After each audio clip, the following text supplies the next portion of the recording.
Am I live? I think I'm live. Maybe. I might be live. Who knows? Okay. I need my screen for my game.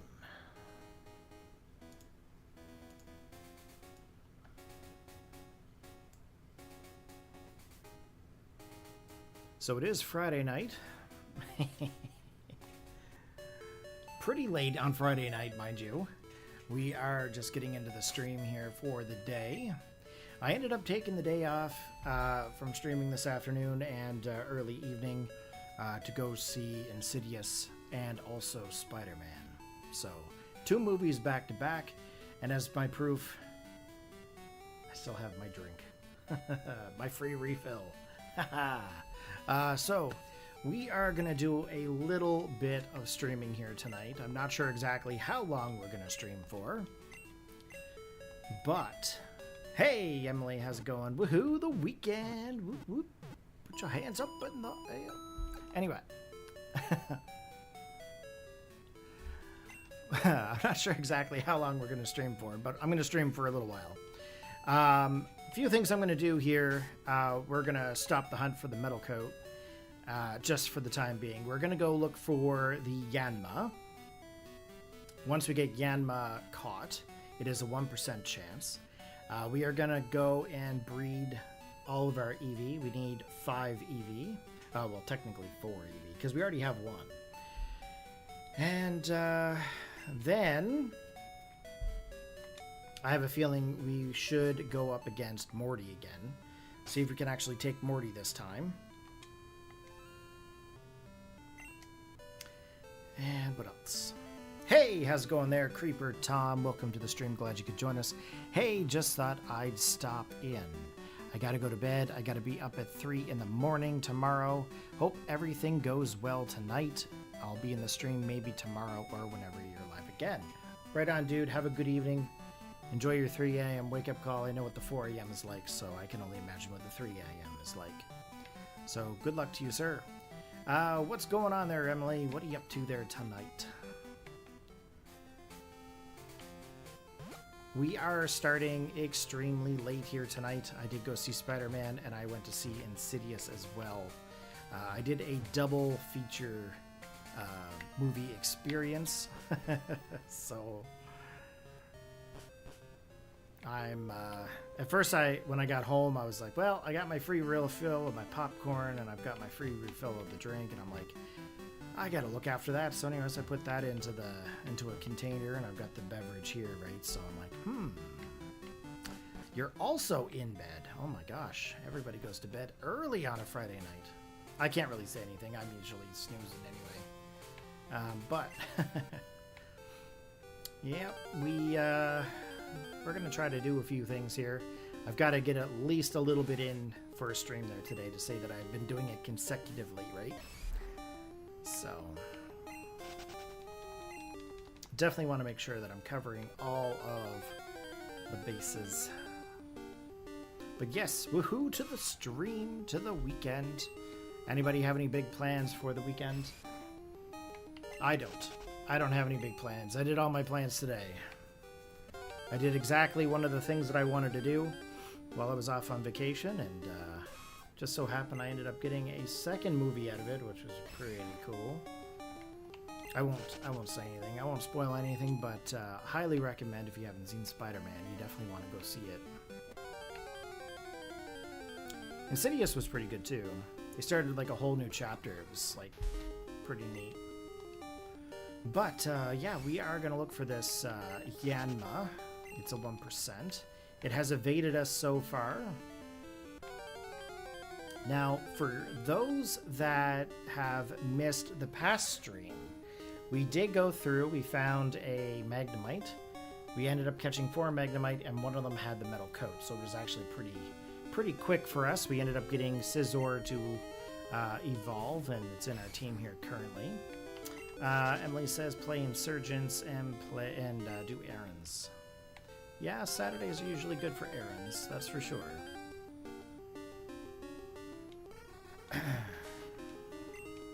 Probably have to run a few of those myself tomorrow.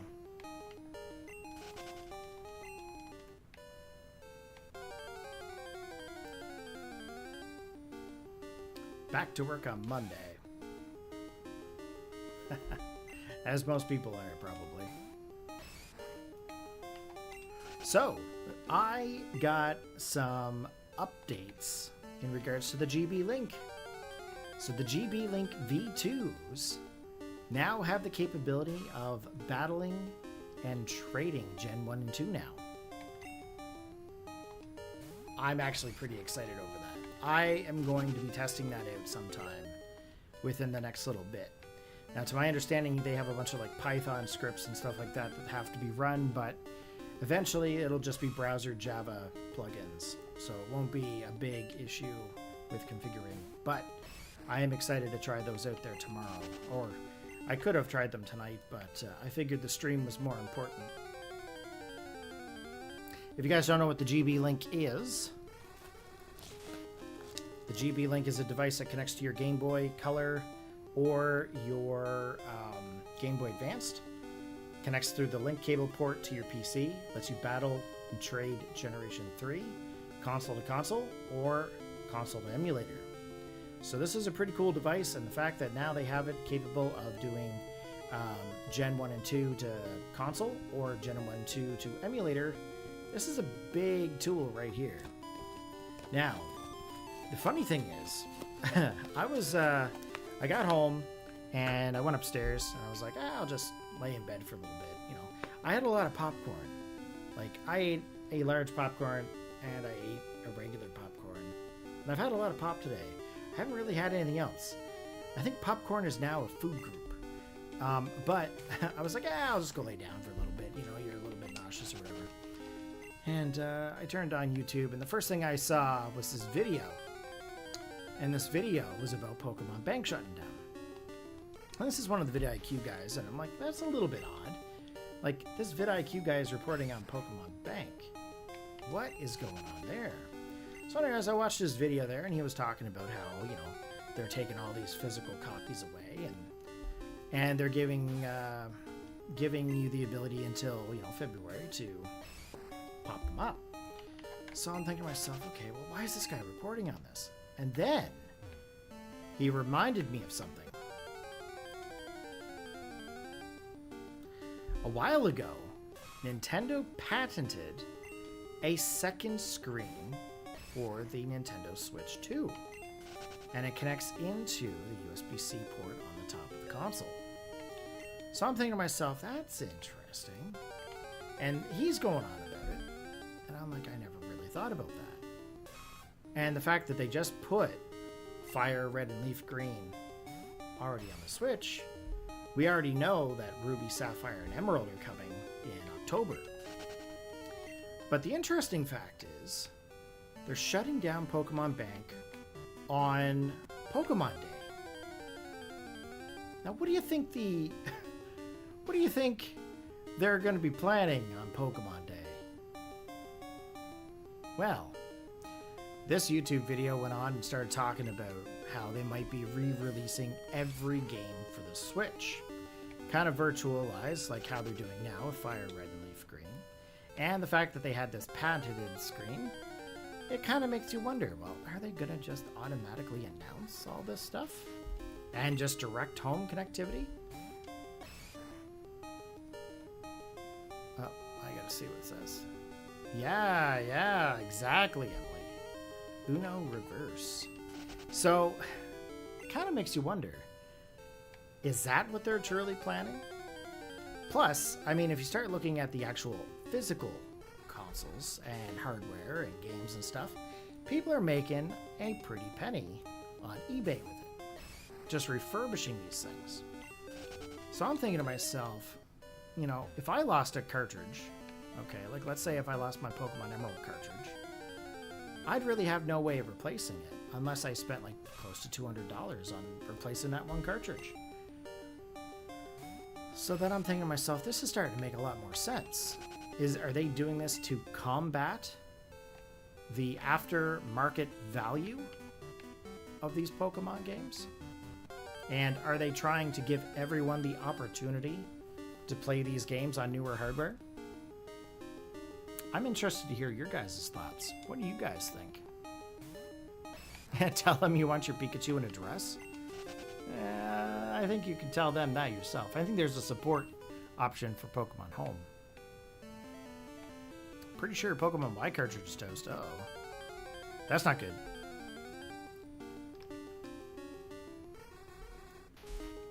But anyways, it's just an interesting thought to kind of throw out there. Because, I mean, as we are all scrambling to get our stuff moved over, I'm kind of curious. Now, if that is their play. Because if that is their play, then usually I can always inject my game saves into the Switch.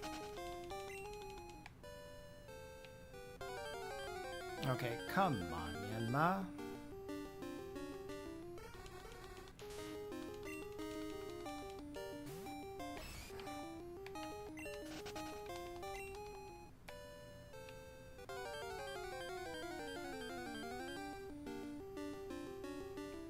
Hey, it's a Hoot Hoot. We already have Hoot Hoot, though.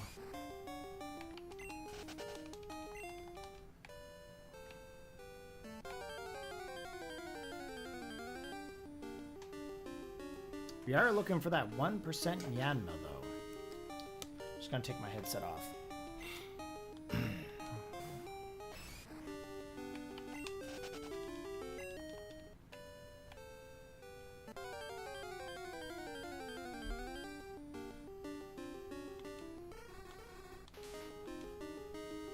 Now, Yanma is supposed to be here all hours of the day. So far, excuse me, we have not seen Yanma here once. But I'm pretty sure this is the only location for it.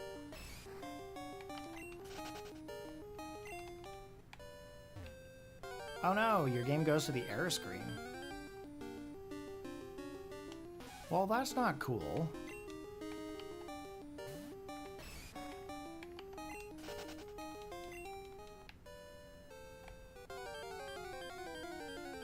I'm pretty sure, Emily, you could just install the CIA for the game.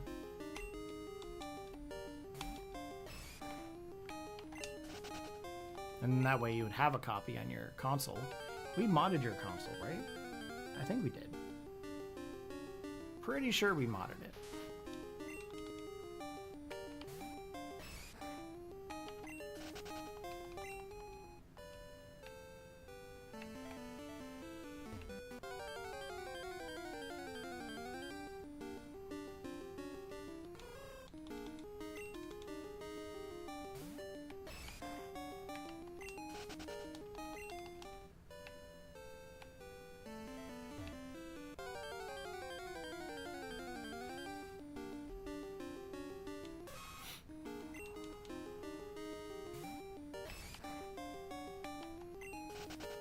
Oh, I'm pretty sure we modded your 3DS, correct?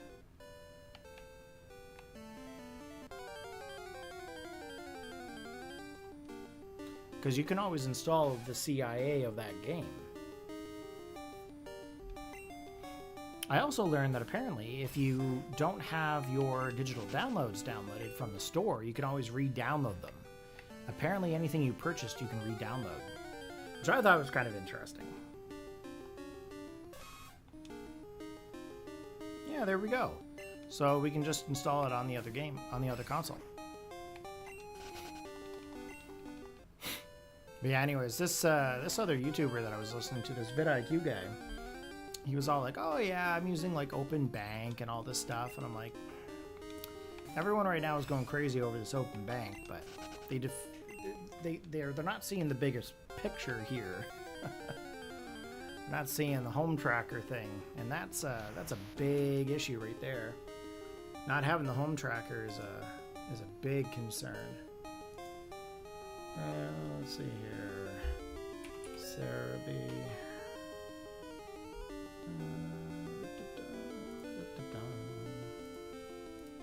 Don't want Poke Earth that. We need Route 35, I think. Yeah, Yanma should be here regardless time of day. Let me see. It should be 1%. Like we found Ditto. Ditto is a 4% chance. So we know the percentages are working.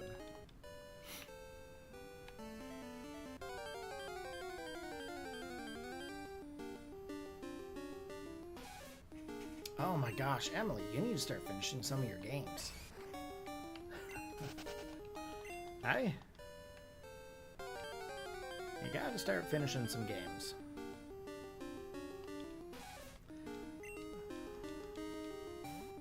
Are you talking about the Brilliant Diamond, or are you actually talking about regular Diamond?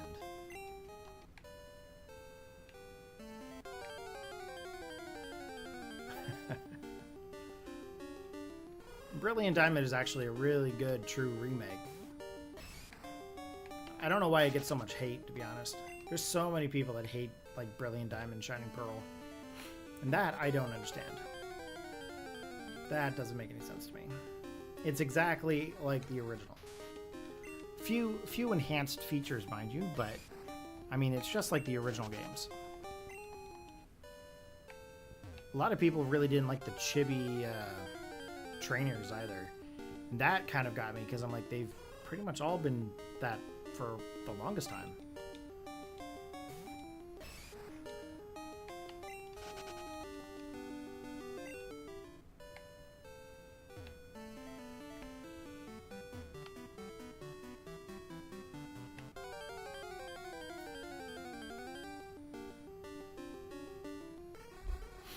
Drowsy is 20% chance being found here. Oh, I got you. Okay.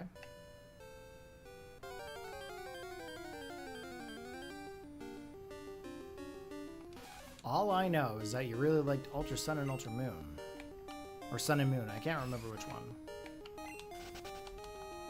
I remember when those come out.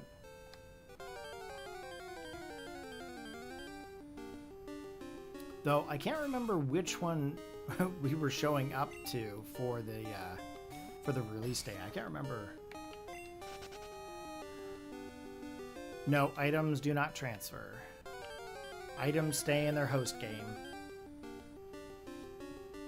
All of them? Yeah, there's a lot of them.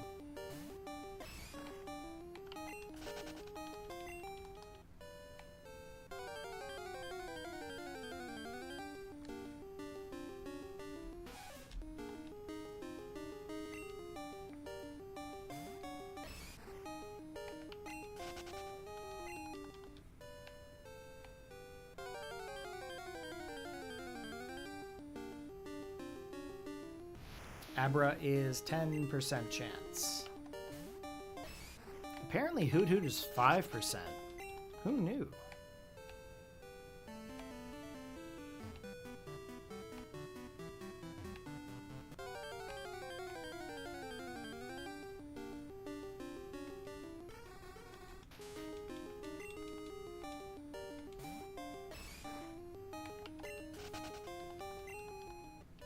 Oris and X and Y? Trying to think here now.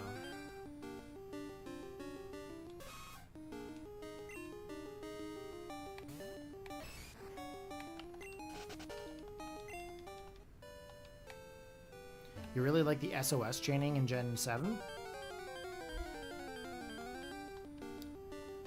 It wasn't that hard to do. It just was time consuming. I don't have a problem with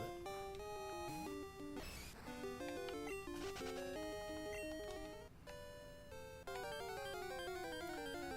Okay, Anma, I am done of your nonsense. Where are you?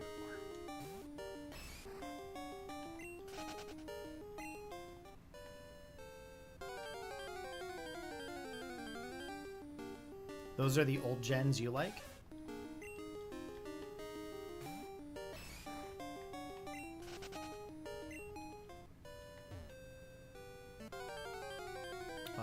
I'm playing right now are the old gens I like. I was thinking about it today. If the boys, if my nephews actually take interest in this, I might actually have to get them a console.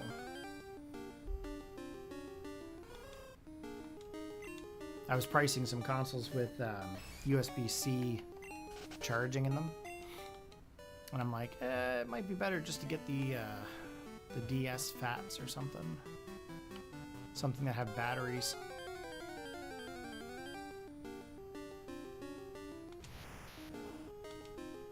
Yes, we did. I was, like I said, I was trying to figure out which ones they were. I remember the Diamond and Pearl. I remember Scarlet. I think Scarlet and Violet was one of them.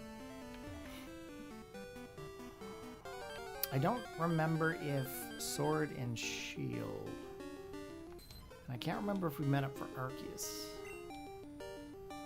Okay, this is a 4% Ditto.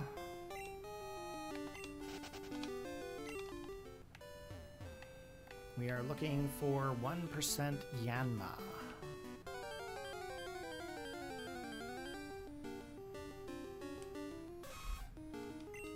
I don't think I'm going to be that lucky to find Yanma, though. I don't understand. Like, every site that I go to says that Yanma is here. And I have memories of Yanma being here, but I don't remember it being this hard to find.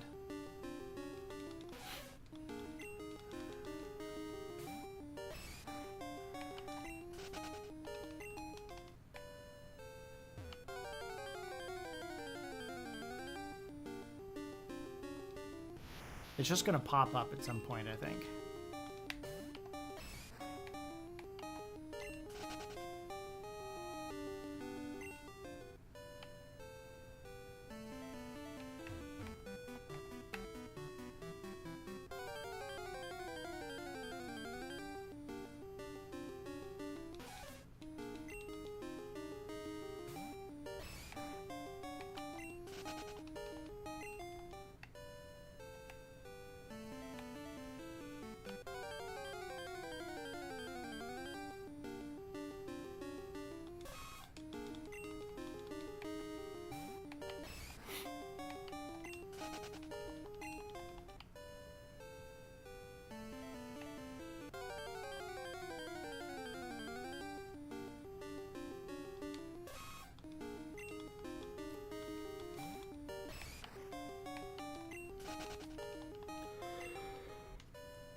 Might have to hop off the bike.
%, net around.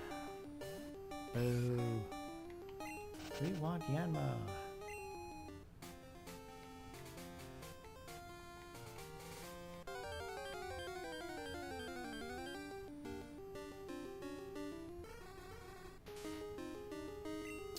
Which game is after gold?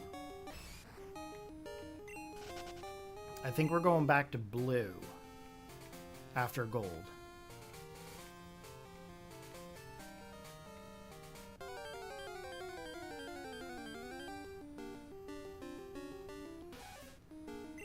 And the reasoning being is Pokemon Red is going to be injected into Virtual Console, and we're going to send it through Bank that way. Whereas Pokemon Blue, I'm going to send it through the Trade Buddy to Gen 3. And then after Blue, it's going to be Silver, and then we'll go back Yellow, and then Crystal, and then we'll move on to Gen 3.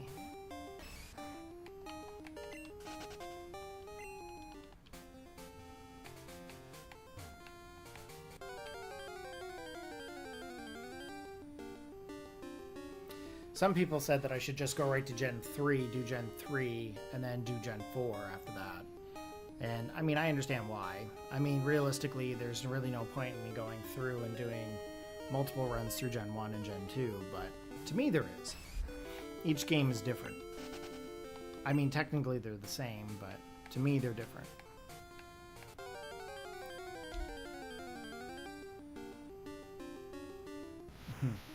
10% Abra.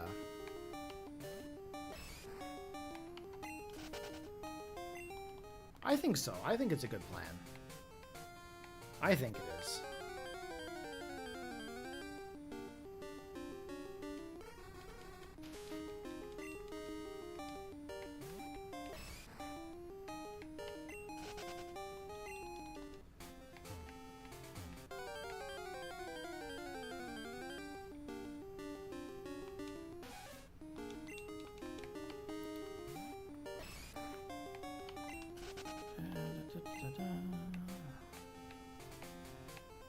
Yanma is a little frustrating.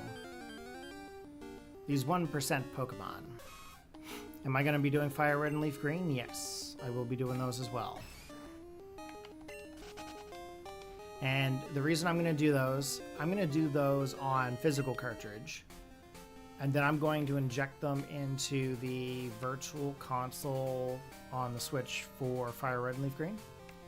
That way, when Pokemon Home updates, we'll be able to collect Celebi for one, and then we can transfer them directly into Home from there, because that's going to be October, and I should at least be there by then, I would think anyway.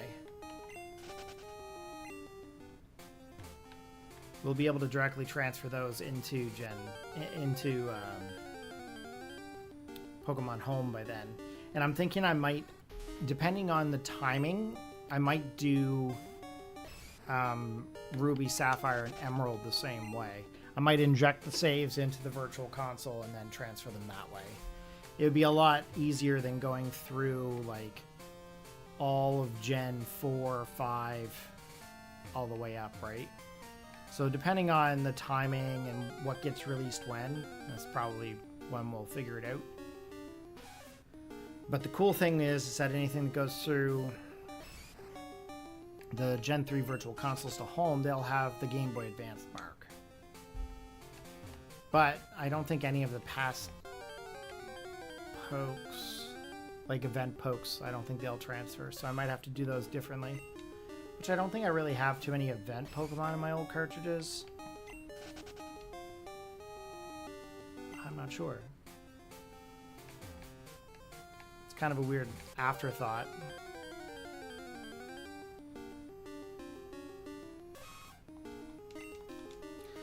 I wonder if we saw Yanma. Have we seen Yanma at least in this playthrough yet? I don't remember if we have or not. Let's see.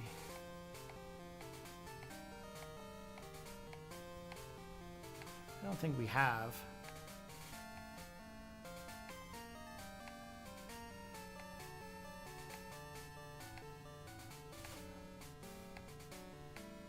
No.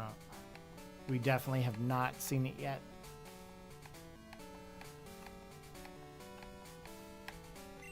Okay.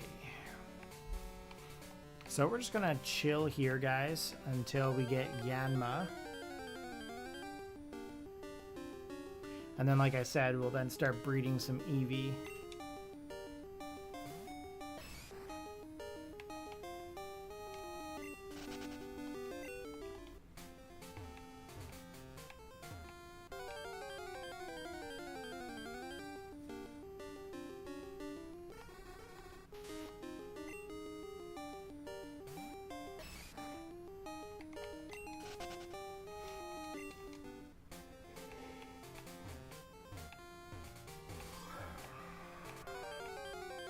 Yay, egg hatching.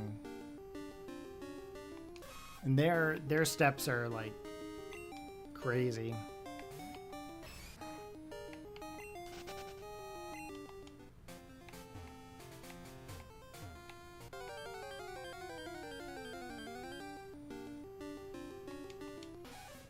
I wonder if there's a special trick to get this level 1 or this 1%. I don't know if there is or not. I don't think there is. I mean, I guess I could probably go get Sweet Scent. Teach that to a Pokemon.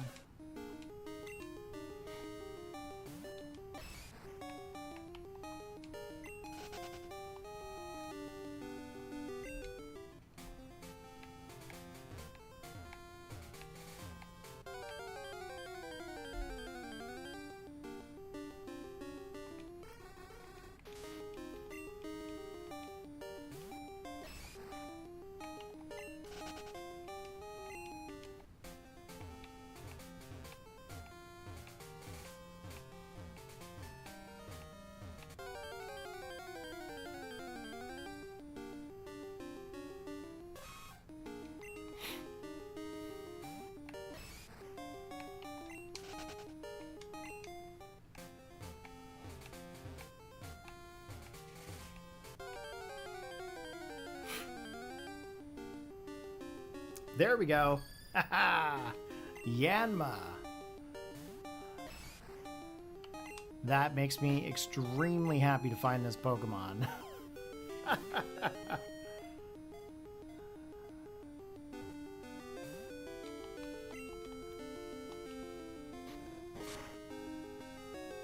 Your Japanese Ditto is already in Pokemon Home. Which game did you need your Japanese Ditto in? How am I gonna get this Pokemon?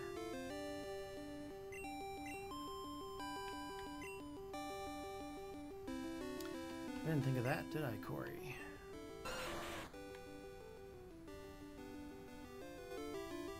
I don't want to poison it.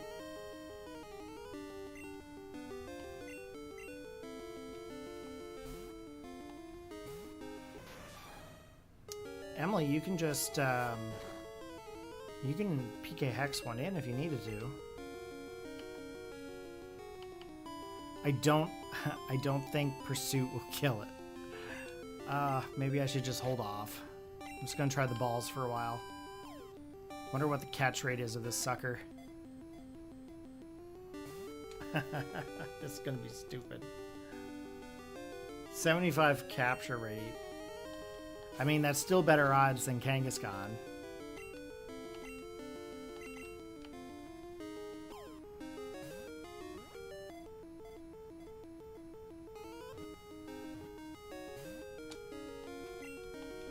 You could.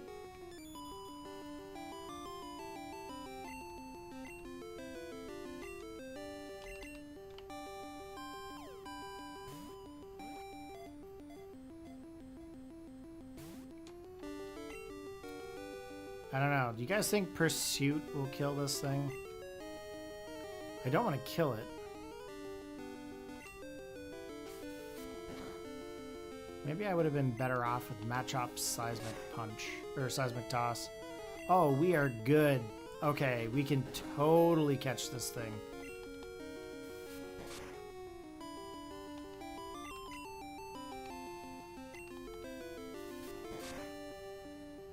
That's the last pursuit I'm doing. Every time I try to get it closer, it always like KOs them.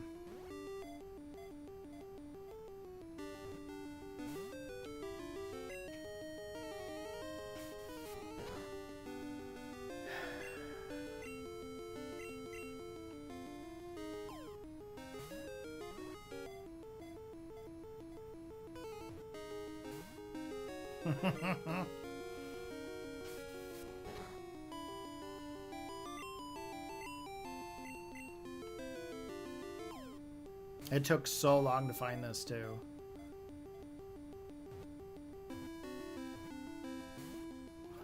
Come on, get in the ball. You know you want to.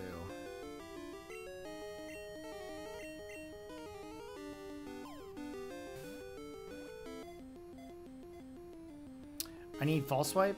I would love to have Full Swipe, but I'm not a high enough level yet.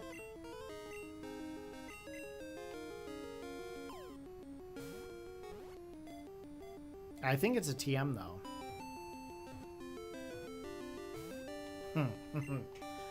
This thing only has a 75% catch rate, so It's gonna be tough regardless. I mean, I should have brought Butterfree.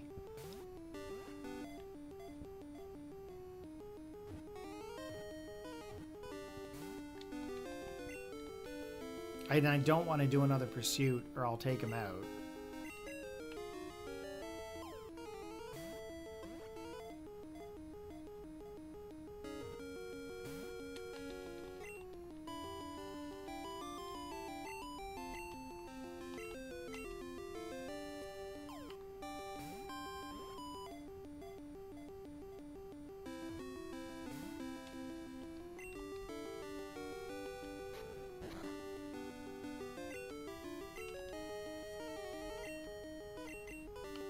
It's okay, we got 40 Pokeballs.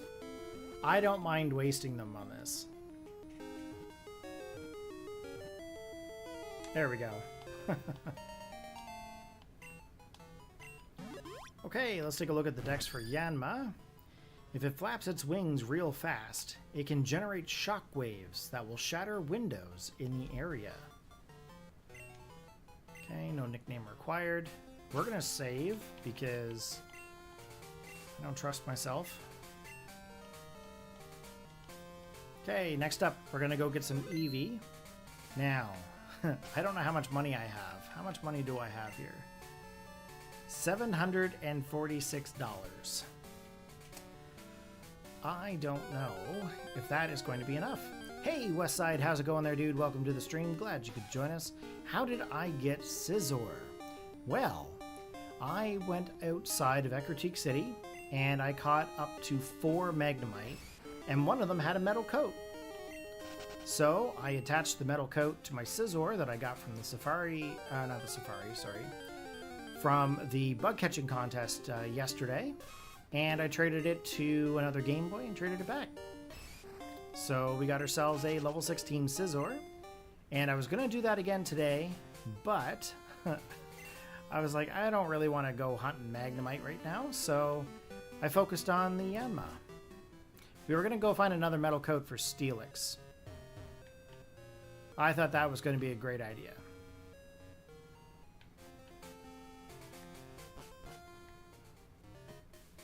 Yep. I know, it seems really odd to see it before you defeat Morty, but, it's all good. Okay, we're gonna deposit Pidgeotto, Magmar. Nope, Croconaw stays. We're gonna deposit Sandshrew and Scizor.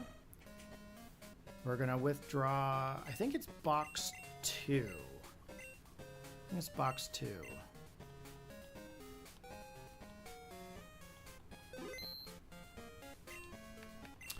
Gonna withdraw Ditto. And I should have Eevee in here somewheres. That must be in box 3, perhaps. I also don't know how much money I need to get the Pokemon back afterwards, so we're gonna see how that works. I only have like $700. Ah, there we go. Eevee.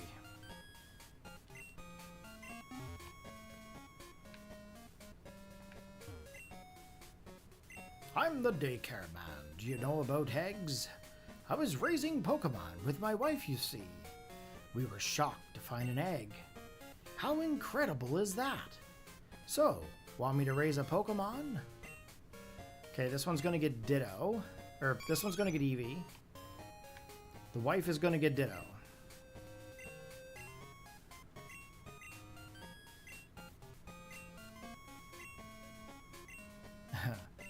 We're gonna hope that we can get some eggs here pretty quick. If not, I'm gonna have to pawn a bunch of stuff. Ooh, it shows interest in Ditto. Looks like Eevee swiped right. I know, that's a terrible joke.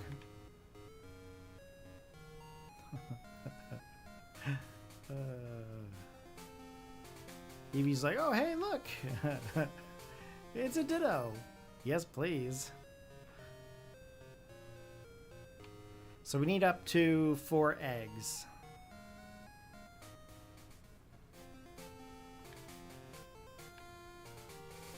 We're going to need a lot of money to get these Pokemon back. And then I think what I'll end up doing is I'll probably trade to Pokemon Red to evolve the ones for the stones.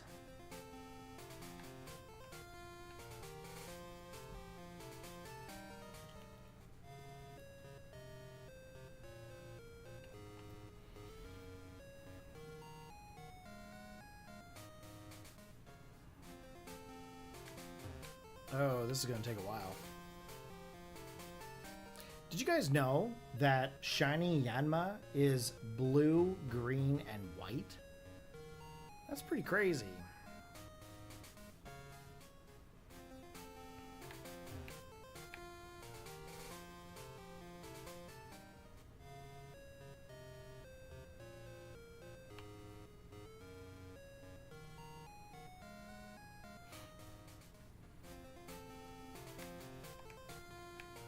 No eggs yet.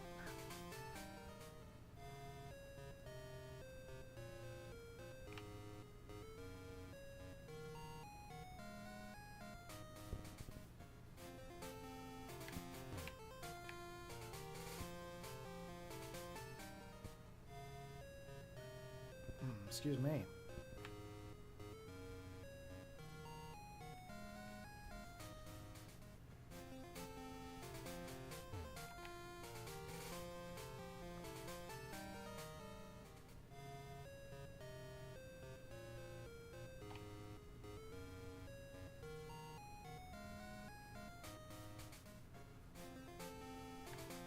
Ah, there we go. The daycare man. Ah, it's you. We were raising your Pokemon, and my goodness, we were surprised. Your Pokemon had an egg. We don't know how it got there, but your Pokemon had it. Would you want it? Take good care of it. That is 1 egg so far.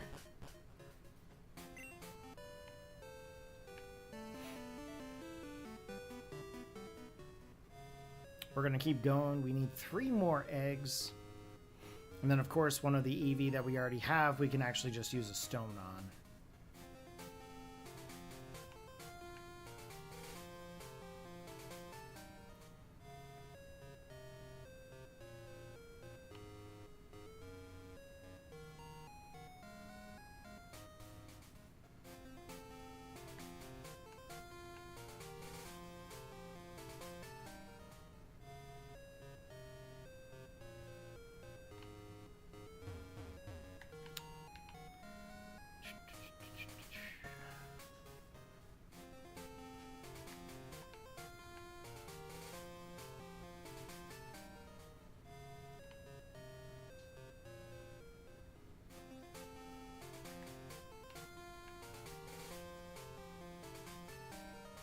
Has anyone been playing Pokopia?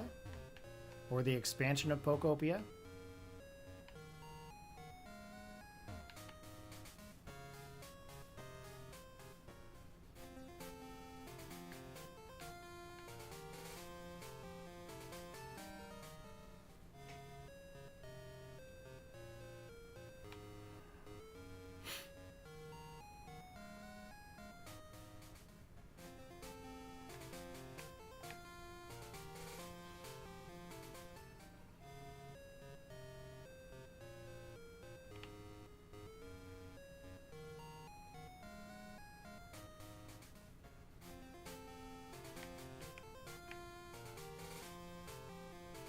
I haven't got the expansion myself yet. And I had been recording it as a series, but I don't know if I'm going to continue that series or not. I'm kind of debating if I'm going to just take that series down and start over, or if I'm going to like just set it up and play it myself.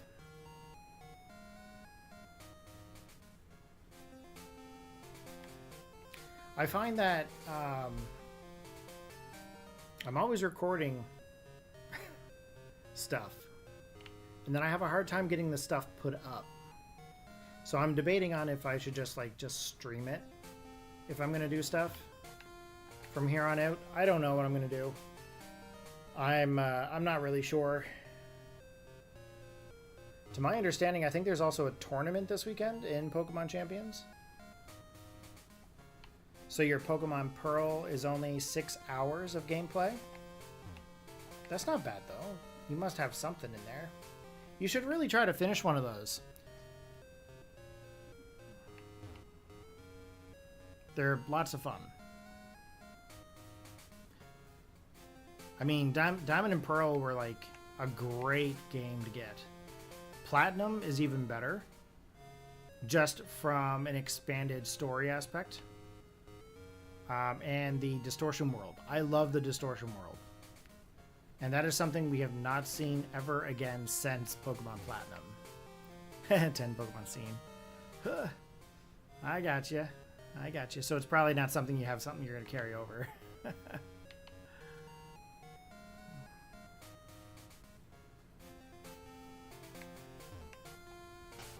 Jeez, we only have the one egg. Wonder how I can speed this up. There's really no mechanics in this game to really speed anything up. You're pretty much stuck doing the back and forth as long as you can. And of course, abilities in this game didn't work, so Flame Body's not a thing. So it could take some time to get these other eggs. You're not sure if they're a second run through or not? Well, do you know the story of Diamond and Pearl?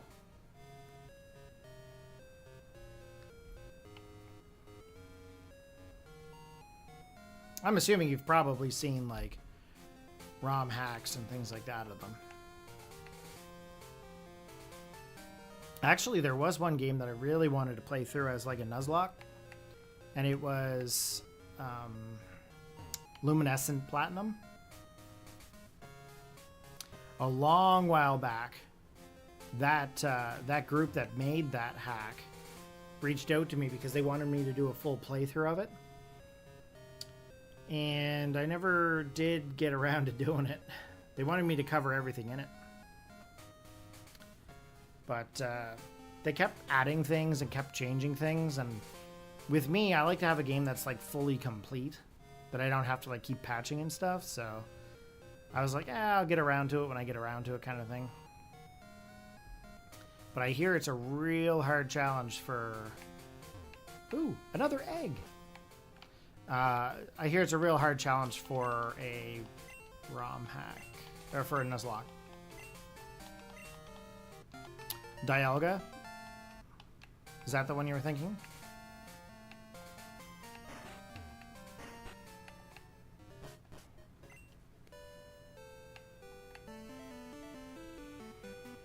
I'm gonna need a ton of money to get my Pokemon back. We're gonna be riding our bikes for a while. But at least we're getting this out of the way now. I don't even know if you can catch more Eevee in this game. I don't think you can. Let me just double check that. I don't think you can catch multiple Eevee in this. I think it's just Bill.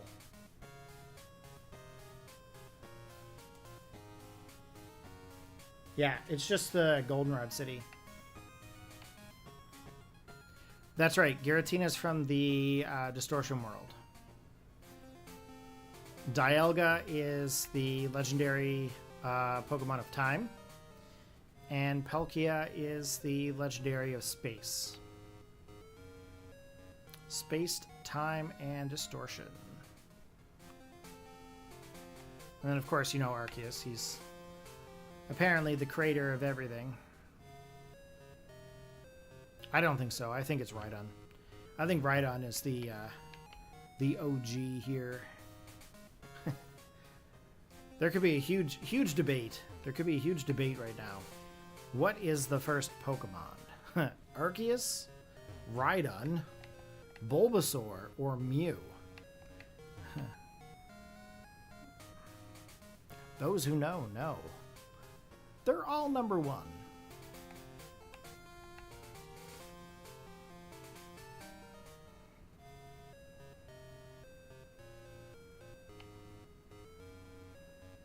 Ah. They say Arceus is the creator.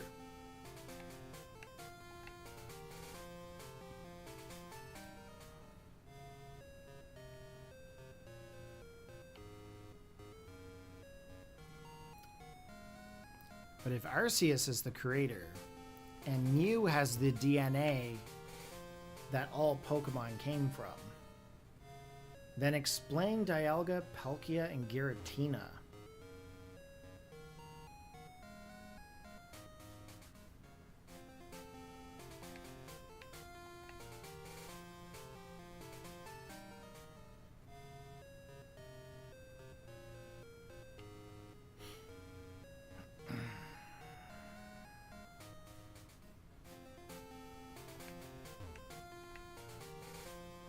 So right now, guys, we are hatching and breeding Eevee right now. We need 2 more eggs, and then we're going to get some Eevee evolutions out of these.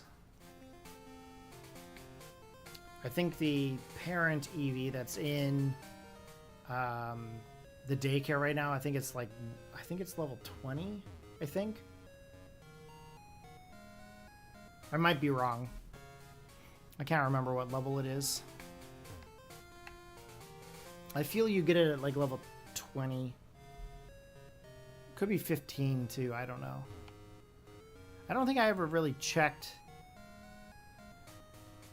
before I did this.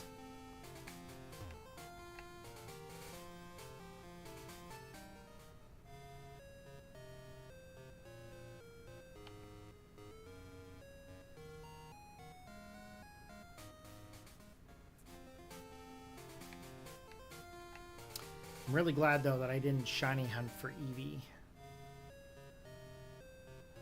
in this one. It would have taken forever.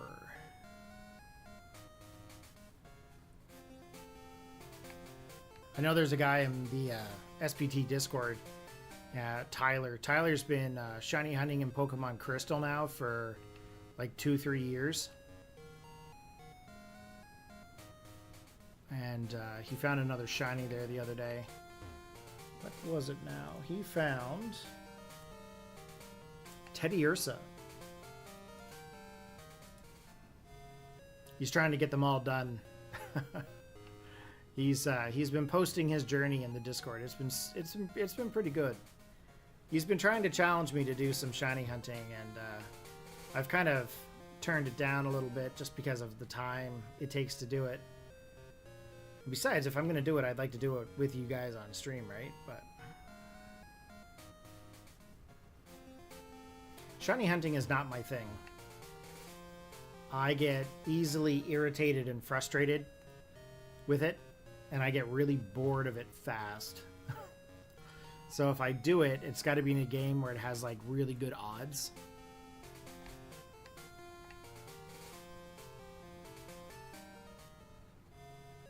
And the other night when I found Shiny Sparrow, it's funny, I got really like disappointed when that thing fainted, but I think I might already have Sparrow. I should probably check my Pokemon Home if I actually have Sparrow or not. I have a special box in Pokemon Home for all of those shinies that I got throughout that adventure. And I'm thinking to myself, I think I already got it. I think I got it from Pokemon Let's Go Pikachu, maybe. That's a really easy game to like hunt in, I think. Let me just see here.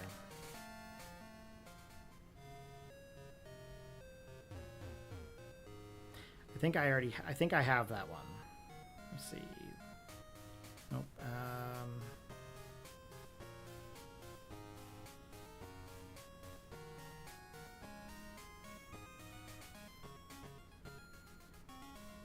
Spearow.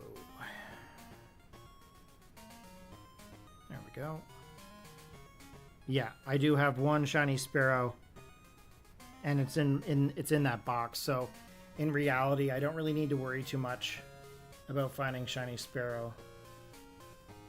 But anyway, If I were to continue on with the challenge, it'll have to be in like newer age games. Because I don't think I'll blah, blah, blah. Jeez.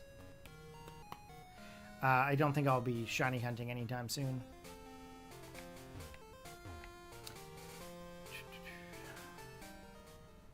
There's 2 more Eevee.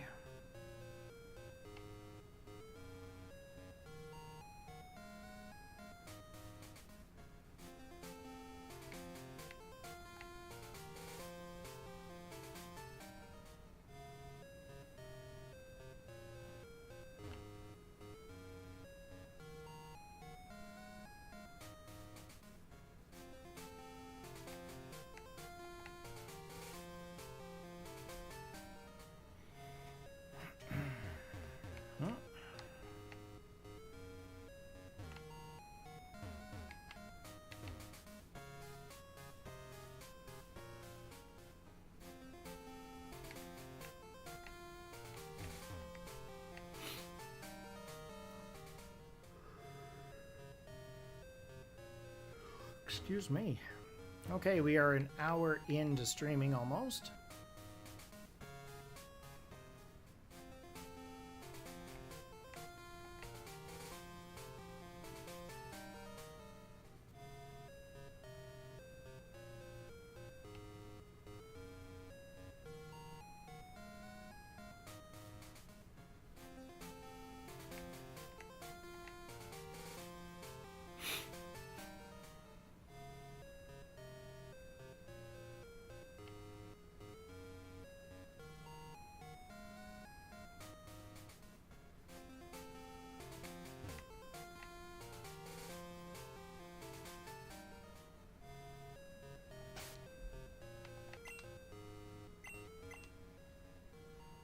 Needs more time.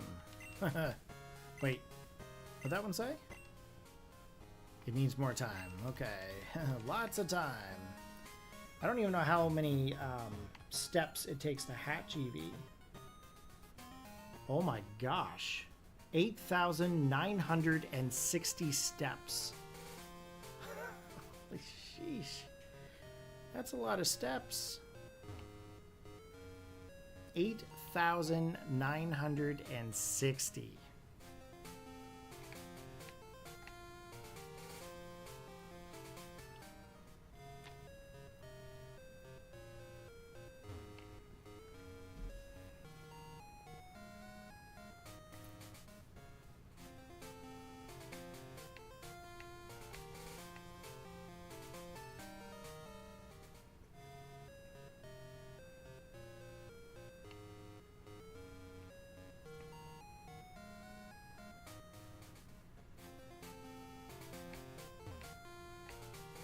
I'm not even sure how long that will take, to be quite honest.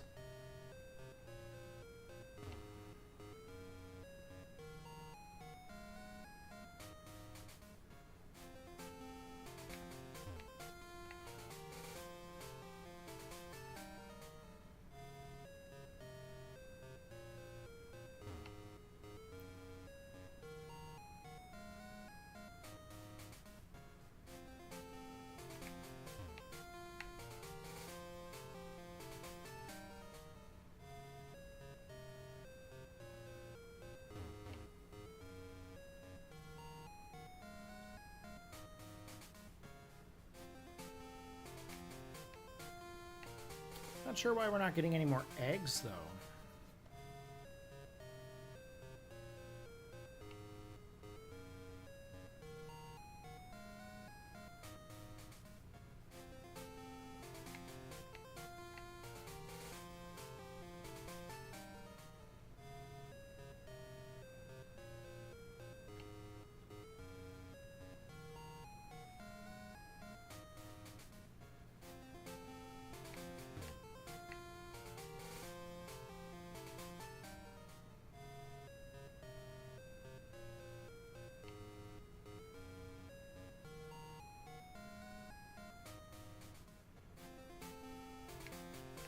Oh, there's an egg.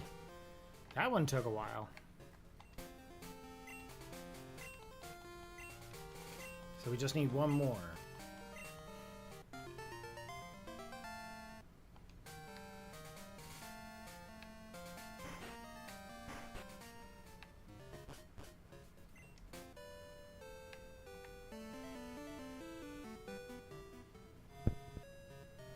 then we're pretty much just riding around, making sure we can hatch some of these things.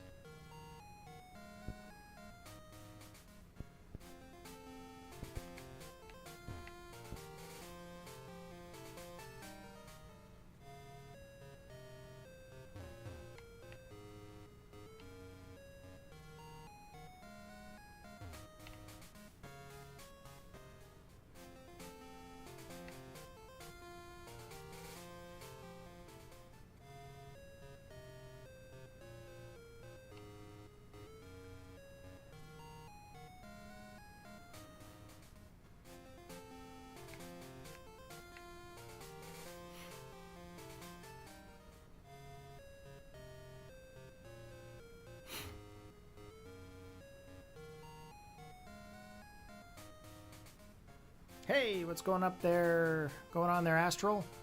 After hearing the news, I decided to pick up all my physical Pokemon games out of their drawers, dust off my DSi, and started going through them again to complete their Pokédexes. Right on, brother. Yes, you are on the same grind as I am. Except I go back a little further than the DS.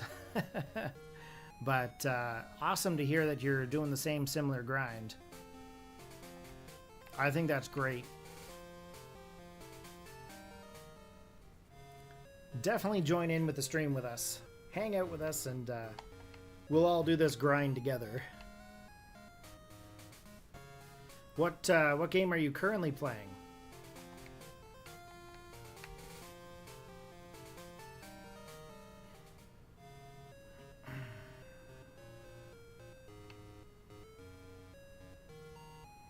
If I was smart, I'd be doing 2 games at once. But I'm not. I can only manage to do 1 at a time, I think. That's what's going to make this a challenge. I'm going through all 26 games.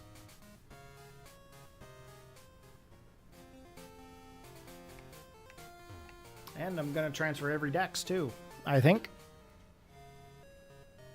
I think that's the plan. Right now we're actually breeding Eevee eggs.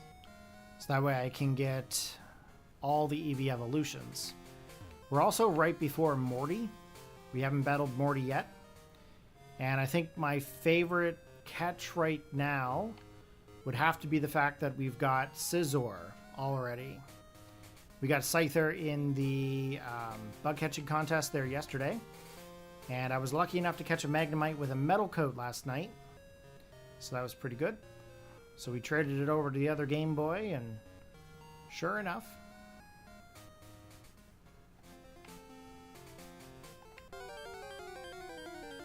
Sweet. Good job, buddy. You already finished your OG Childhood Blue copy last year? I'm constantly going through and playing all the old games. Like, more so like the Game Boy ones. So for me, I just restarted over everything. I backed up my game saves prior. I've got one of the GB sys modules, and I also have an epilogue. I don't know if you guys know the Game Boy operator. But my plan right now is that I'm going through the original games on the original cartridges. And I'm going to transfer them all the way through to Pokémon Bank by sending Gen 1 and 2 over the Trade Buddy to Generation 3. If you guys don't know what the Trade Buddy is, it's a device that connects to your link cable port on your Game Boy. And it allows you to send all your Pokemon over through like a Raspberry Pi. And it converts them over to Generation 3 compatible Pokemon. So we'll be taking our Pokemon on a little adventure. If you guys are interested in the Game Boy, interested in the Trade Buddy, there's a link in the description. And as well, we will also be opening up to Gen 3 trades when we do Gen 3 by using the GB Link device. If you guys don't know what the GB Link is, it's a device that connects to your link cable port on your Game Boy Advanced or your Game Boy Color, and it allows you to battle and trade over the internet with Generations 1, 2, and 3 now. So that link is also in the description below, if you guys are interested in that. And just as an FYI, I don't make any kind of money or profit off of those devices. This is my personal thing that I'm doing, as I did beta test for both of these, and I truly believe in the products. So highly recommend to take a look at those. Currently, it's a toss-up between White, Black 2, Platinum, and Leaf Green. Just yesterday, I finished the Sinnoh Dex after a long grind of the 28 unknowns. Oh my god, dude, tell me about it. The unknown Pokemon are definitely a grind. If you are going to be doing it, I would probably say hold off on your Leaf Green because you can play that on Switch if you need to. And I'd probably focus on a game that doesn't have a Nintendo Switch variant. Just my own personal opinion. But yes, the unknown are definitely a grind. Especially you have to unlock like each level of them. It's kind of a pain. Though I did finish one of the puzzles here in this game pretty fast. Finished the Kabuto one pretty quick. It's the Ho-Oh one that gets me every time. I think there's an Almanite one, and then there's also Omastar, I think it is. Is it Omastar or Almanite? I can't remember. Or Aerodactyl, rather. I think it's Aerodactyl. I think it's Kabuto, Almanite, Aerodactyl, Ho-Oh, maybe? But I won't be going through and doing all 28 unknown in this. It's not going to be a thing. Although I probably will have to unlock all the puzzles to be able to get Natu and Girafarig.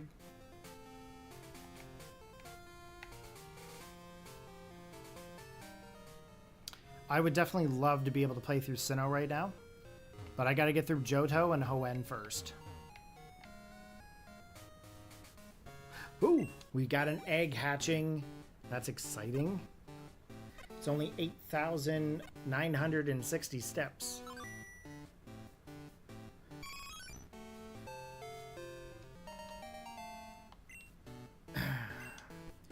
Your Game Boy Advanced SP recently decided to throw in the towel and not be able to do trades anymore because the prongs got bent. I don't have the skills to repair it on my own, so I've been meaning to find a new Game Boy Advanced SP. Oh, I'm sorry to hear that. How, like, did it break the plastics inside? Is that what happened? I'm kind of curious to find out how they got bent, really, but... because they're usually housed in there pretty good. This Eevee. Is it male or female? Male.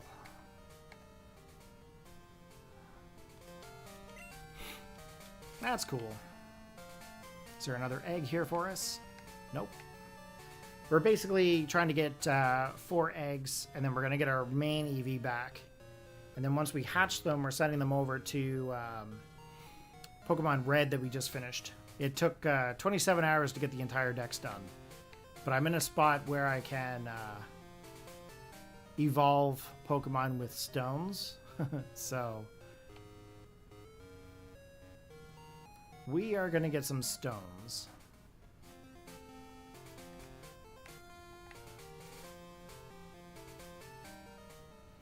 Yeah, Game Boy Advance SPs are pretty pricey if you look on eBay and stuff. But if you're going to do it, I'd try to find one that has one of the USB battery mods. Or even a regular Game Boy Advanced. That's for sure. The please wait text. Gotcha. So it's having a timing issue.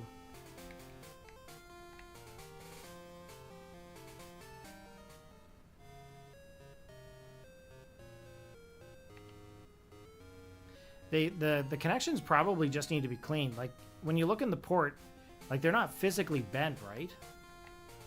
Like, they're not popping out of the plastics or anything. Sometimes the contacts just get really dirty.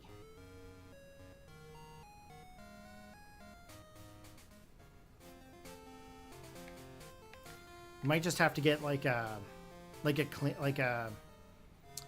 proper cleaning solution on like a Q-tip or something.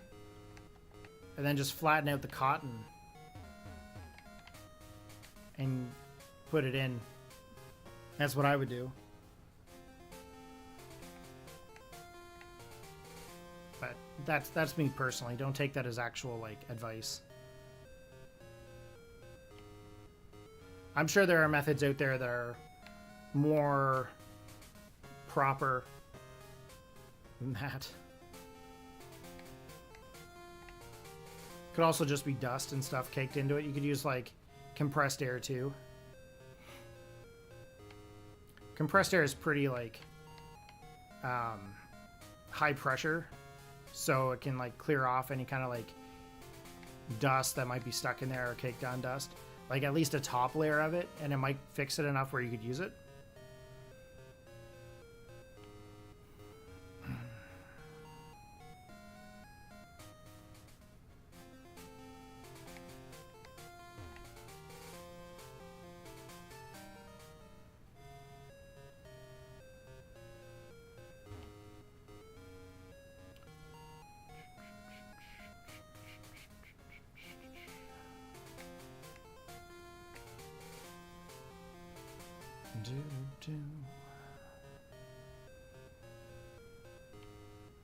Don't mind me, guys. I'm just hatching Eevee. I know it's so exciting. I'm riding a bike back and forth. Once I get the last egg, we'll be just hatching the eggs here at this point. I just need one more egg.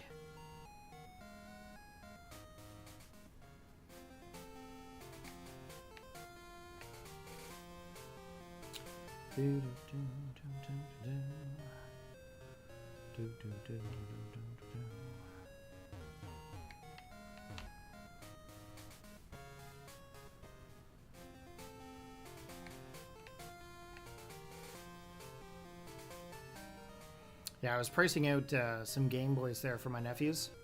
I have two 5-year-old nephews. My sister has 2 boys. And they come by there yesterday, and they saw I was streaming. And they're like, Uncle Corey, what are you doing? I'm like, I'm playing Pokemon games with people. And they're like, oh, where are the people? I'm like, they're in the computer. But they picked up my red and blue cartridges, and my sister's was the blue one. But they picked up the cartridges, and they're like, oh, what are these? I'm like, these are Pokemon games. And they're like, oh, can we have them? And I'll be honest with you, like, I love my nephews, but these games are like emotional support for me. Like actual emotional support. So I was like, no. But I'm like, maybe, in the back of my mind, I'm like, maybe I can find 2 Game Boys with the backlight, like the Freckle Shack backlights and like USB-C charging. And maybe I can get 2 copies for them.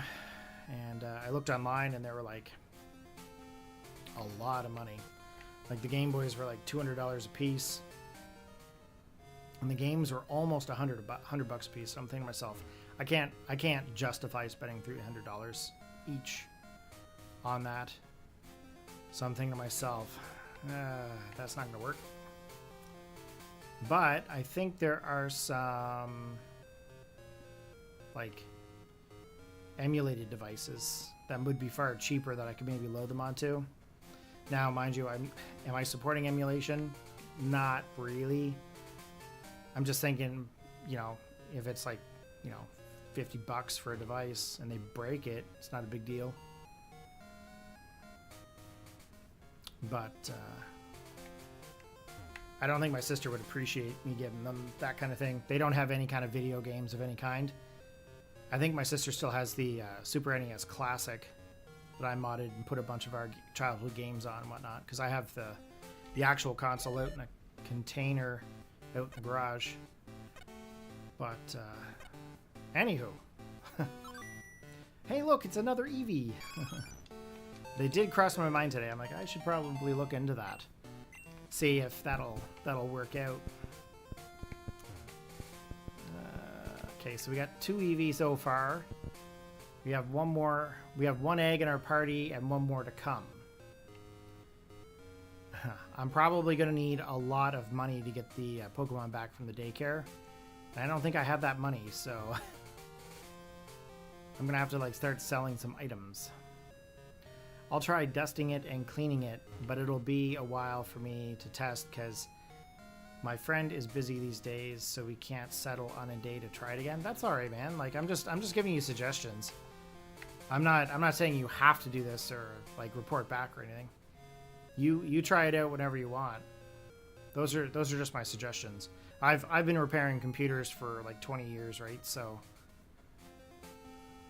I'm just giving some tips or suggestions for you. I hate to see like old consoles die and get replaced. I'd rather repair them myself.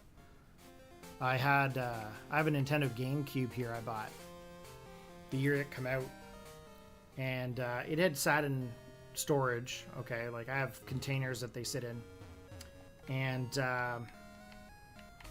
anyways, I replaced all the capacitors on the motherboard for the optical drive, so that way I could read the disc again.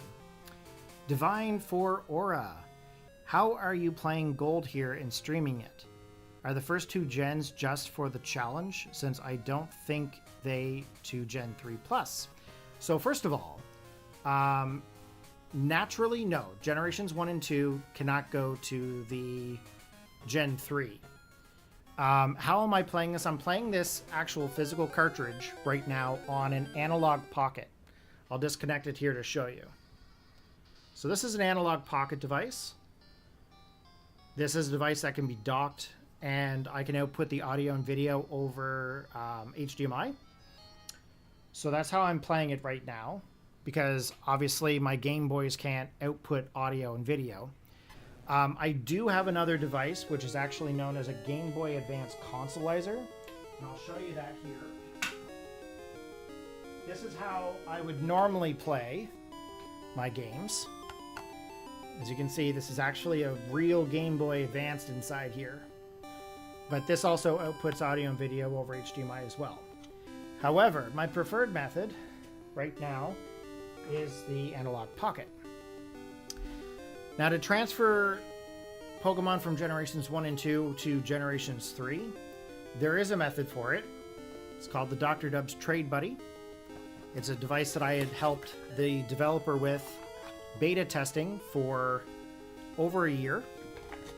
And this is a device that connects into your link cable port on your Game Boy or Game Boy Advanced. And it allows you to take the Pokemon from Gen 1 and 2, trade them to the device, and then this device converts them and trades them to Gen 3. So there is a complete bridge that is capable of being done, and it converts the Pokemon so that way they're legal. Okay? All Pokemon that go through this are legal, and they go through Bank, Home, and they can be battled in Pokemon Champions. I have multiple videos up on how this product is used. If you'd like to take a look at it and get one yourself, it's in the description below. Astral. I usually stay away from emulation, as well as long as I have physical copies of my own. However, since buying modding is an option for me, I only play the games I don't have because the price hikes. Yes, I can understand that. There are crazy price hikes with original cartridges and original consoles. And it's funny, when they announced that Bank was closing down, I didn't really understand why. Until I watched a video tonight, and it made perfect sense to me. So I mentioned it a little bit earlier, but I know some of you guys weren't here for that. But Nintendo patented a secondary screen for their Nintendo Switch 2. And with the release of Fire Red and Leaf Green and the closing of Bank, it sounds to me like perhaps they're going to re-release all of the games onto the Switch 2. Or Switch, whichever console, right? But it makes me believe that they're going to re-release all these games. And I think, if I'm not mistaken, I think Fire Red and Leaf Green were only like $20 Canadian, I think, which is actually a drastic cut in cost from when they were originally released. So probably to combat all the original hardware and stuff that people are redoing and fixing and modding and all this stuff, to kind of combat those prices so that way people continue to play their games, I think they're going to re-release them all onto the Switch. Mind you, that also is more moolah for them, but I mean, people are going to pay it anyway. So I'm thinking they're probably doing it so that way they can do it themselves, rather than to allow other people to, you know, get all the profit. I'm thinking that's probably what it is. But yeah, with me, I usually try to stay with my original hardware as much as I can. But I am playing on an analog pocket. The whole purpose I have the analog pocket is so that way I can stream and record the content. The Game Boy Advance consoleizer that I have there, it's good, but I didn't want to capture the audio over 3.5 millimeter audio, because with the Game Boy cartridges, for whatever reason, the way that device is done up is I can't capture the audio properly unless I have one of my USB sound cards plugged in, because the HDMI signal doesn't come through with the audio for the original Game Boy cartridges and stuff, just the Game Boy Advance one. So I'm like, I'll play with the analog pocket. It's just easier. But it's all original hardware. I've been trading with link cables here the entire time. So I've been linking up with other game consoles. Like I have another modded Game Boy here. I'll show you. This is a real Game Boy Color that I modded with the Freckle Shack mod when the Freckle Shack came out. So it's also modded with the Boxy Pixel aluminum shells and buttons. So these are all aluminum. You can hear the clicking. Has the USB-C charging. The battery's built inside, so it's soldered onto the main board, so you can charge your console anytime you want. But as you can see, it's a fully functional Game Boy. This is a real Game Boy here. And then, of course, I've got a really cool Pikachu screen where the battery light lights up the cheeks. So I've got a lot of modded. I have one Game Boy Pocket modded with a backlight, 2 original DMGs, 3 Game Boy Colors. Actually, I've got another Game Boy Color in here. This is another Game Boy Color that's modded. I don't have any of the other Game Boy Advances here, but I've got plenty of them. But yeah, I ended up modding a lot of the... These are all additional consoles that I picked up over the years for all the different mods. My thought process was, if I ever had kids, I would let them all claim their own console and their own copy of a game, and away they go. No kids yet. Haven't been blessed with that. Dating life is shit, but that's all right. Yeah, I'm just sitting here chilling, hatching Eevee eggs on a Friday night. To be fair, though, I did go to the movie this afternoon. I went to two movies back to back, which I've never done before, so that's been pretty good. But yeah, I love playing original hardware. Original hardware, original games, original copies. Emulation to me just doesn't feel right. It just doesn't have the same nostalgia. Okay? Even right now, I'm kind of pushing it a little bit, because with the analog pocket, you can connect up like a Bluetooth controller. And even though I have some like SN30s and stuff like that sitting around, I'm playing with like an Xbox Elite controller right now, which is hilarious. They've got all the back paddles and everything. But I can guarantee you this is a legit cartridge. I've got a bunch of duplicate cartridges. I had one die on me. Had to go buy one at a pawn shop we've got here in town, and they focus purely on like retro gaming and stuff. And anyways, the cartridge was like $100. Ugh, it was gross to buy a Pokemon Gold cartridge for $100. It was not cool. I only just got the Switch 2 this year and just completed the EVERY Pokédex in Sword. I've been working on transferring stuff from my old games up through Bank to home since I got the Switch 2. I never got the regular Switch. At this point, there's no reason for you to get the regular Switch. The Switch 2 is a far more successful console. I find, though, that playing the Switch 2, I don't know about you guys, but like these two fingers tend to go numb when I'm holding them. I don't know what it is. I can play a Game Boy, I can play Super Nintendo, Xbox, anything at all, but when I play a Switch, my fingers go numb. Astral. I was lucky enough to purchase original hardware for most of my game collection over the past 3 years. My main goal was to buy the games and consoles I grew up with. As you should, yeah. Hold on to those original games and cartridges, guys, because I mean they're worth their weight in sentimental value. I don't know about you guys, but I'm really attached to my stuff. I'm really attached to like my game consoles and my games and stuff. And if anything ever happened where I lost them or someone stole them or they broke, oh man, it would hurt me. It really would. Switch and Switch 2 are heavy. I feel like they are. I feel like they're pretty heavy, but I mean, it could also be like arthritis and stuff in the hands, or could be carpal tunnel. Could be a lot of things. 8 levels? Oh my gosh, I don't even have enough money to get him back. I gotta go sell some Pokeballs. $800. That means we're gonna need to have about $800 for Ditto too, probably. I'm gonna have to sell a bunch of stuff. Let's see here. Sell.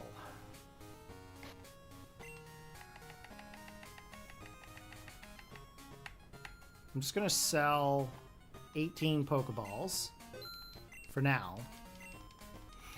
That should cover the cost of the 2 Pokemon in the daycare. Because I don't think I'll... Oh, actually, I do need Ditto still in the daycare, don't I? I need to get an egg for Magby. Because I have a Magmar right now.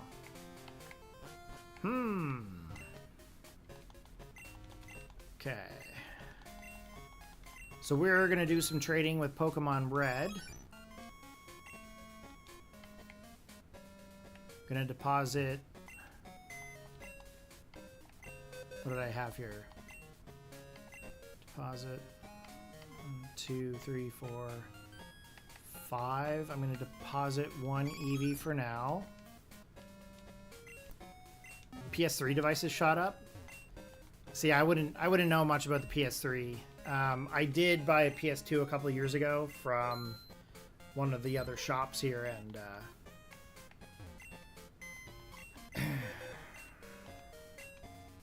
the game that I bought for it, it was really dumb. I did buy a few games off of like eBay. I think I bought the entire God of War set for PS2, and then I got some PS4 games and stuff like that. I have a PS4. I don't have a PS5, but I don't really play PlayStation. I one time picked it up for like a girlfriend that I had at one time. I was like, oh, PlayStation. Like, you know, they liked PlayStation more than they liked Nintendo. So I was like, oh, I'll pick up a PlayStation, whatever.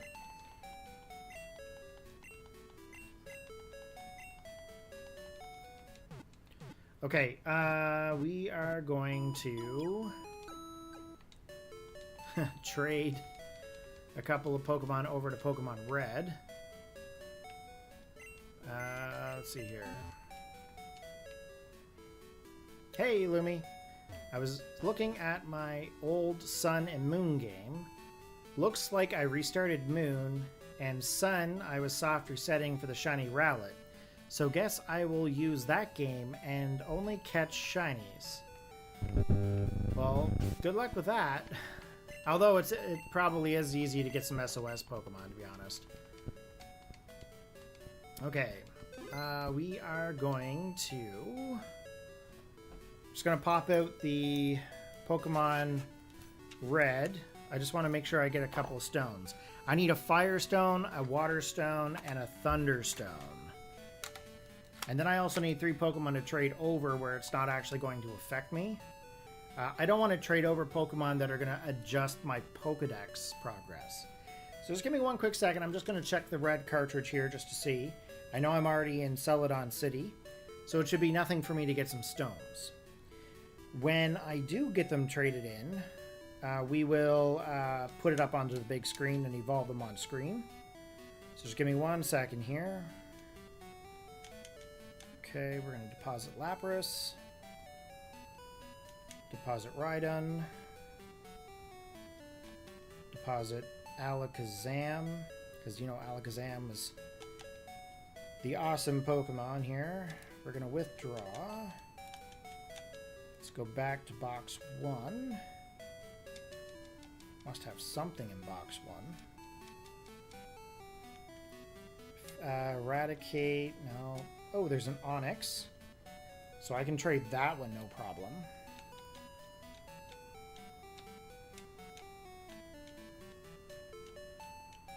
I think I have mostly evolved Pokemon in my PC right now. Voltorb, Sparrow. Ooh, there's a Sparrow. Yes, we can use that. And there's a Paris. So we already have Paris too. Okay. So I'm going to save the game. And, just so you guys can see here, this is my link cable. Okay, the analog pocket link cable, mind you. But we are going to connect it up here to the Game Boy Color. And we're going to plug that into the analog pocket. Oh, I have to go to the time capsule. Ooh. Welcome to the Cable Club. You can travel to the past.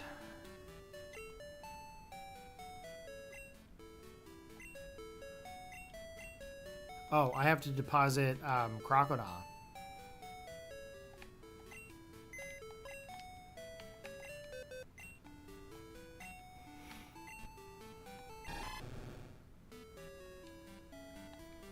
And does Eevee have any moves here? Tackle and Tail Whip.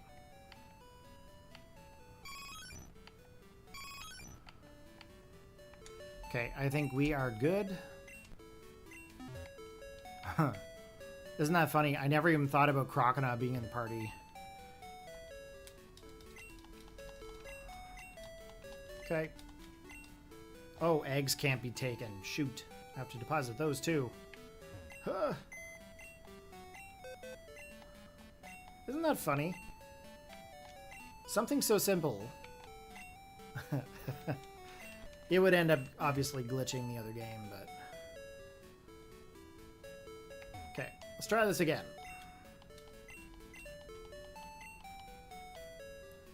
Before opening, we have to save the game.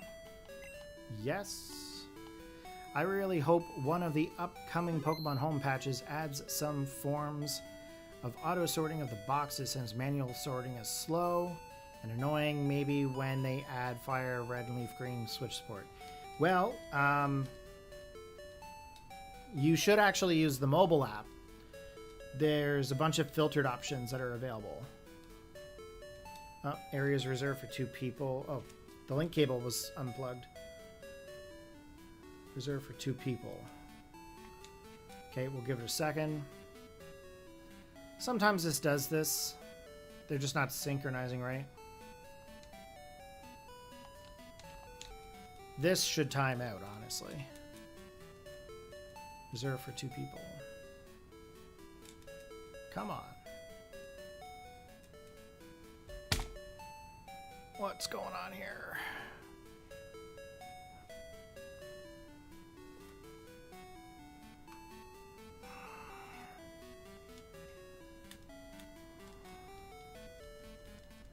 Okay. I'm surprised this hasn't timed out. I might actually have to quit the cartridge. Yeah, good old hardware. Sometimes it works, sometimes it doesn't. It happens. Yes, it still works though. Yeah. Sometimes I have to reboot the analog. It's an analog pocket thing, I think.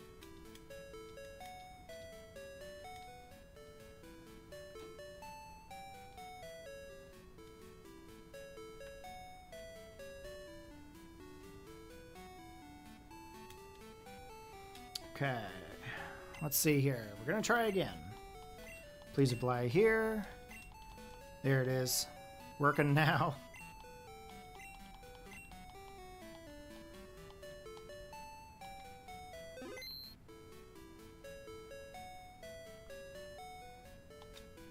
Okay, here we go. Into the time machine.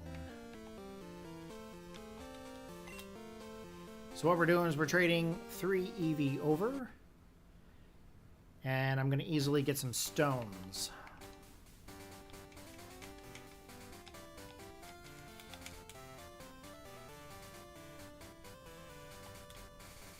Okay, I'm going to show you guys here. We are using the Game Boy Color. As you can see.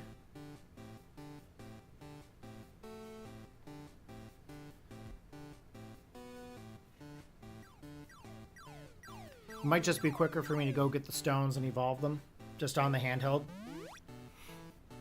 than it is for me to like turn it off, put the red in, load it up, do the evolutions. So if you guys bear with me for just a moment.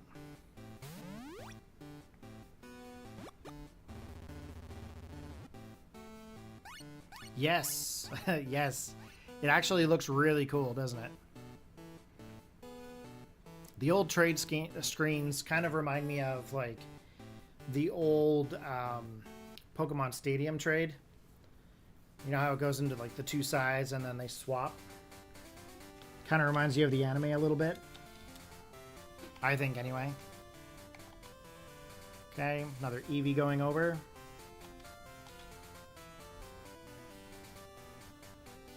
I have to go buy the stones, so it'll take me a moment to get those and then get back there, but...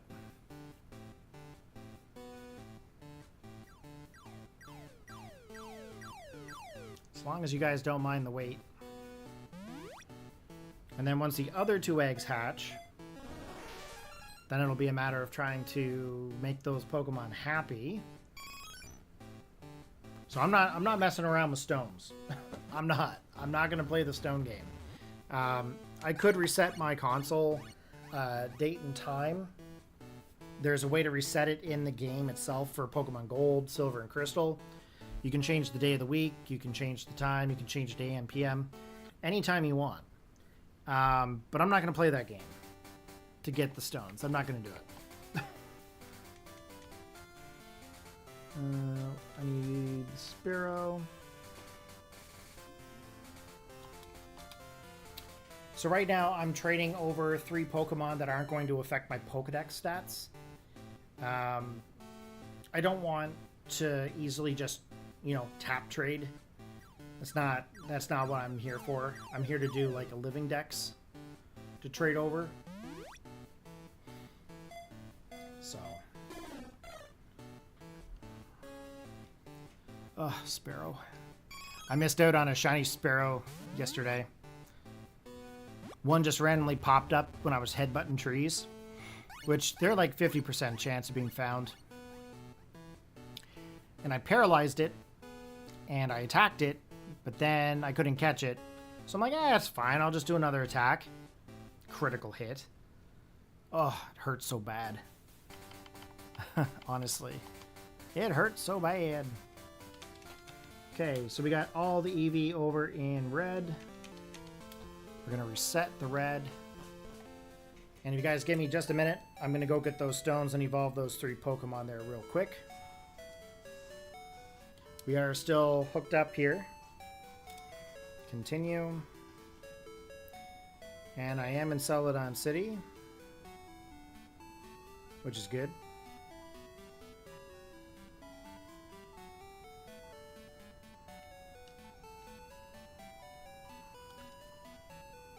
I've used Parasect for False Swipe Spore to capture and aid so many times. So it's always nostalgic to see Paris and Parasect. I would use Paris, but I find Paris is one of those Pokemon that are hard to train up. But now that I've got Scizor, I do plan to give it False Swipe. Okay, Firestone. Oh, I can't carry any more items. Okay, so we'll have to evolve them one by one.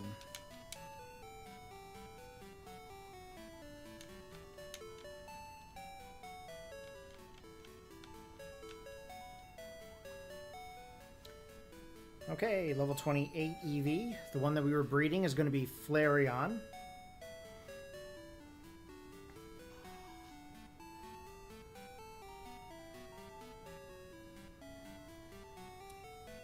Okay, let's get a Water Stone.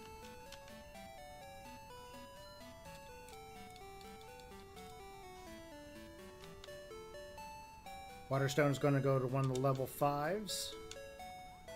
I know you guys can't see what I'm doing. I apologize for that. That's just me being lazy about taking out the cartridges. But they're not going to be in here very long.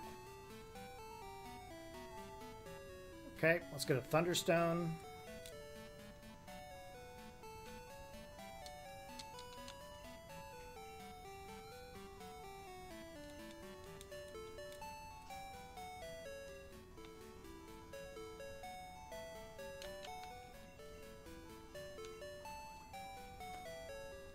Okay, as you guys can see, we are evolving them.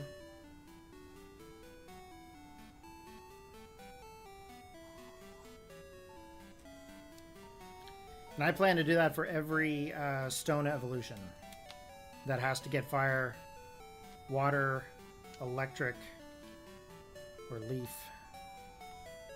I'm not going to worry about the trainer battles. Ain't nobody got time for trainer battles. That's for sure.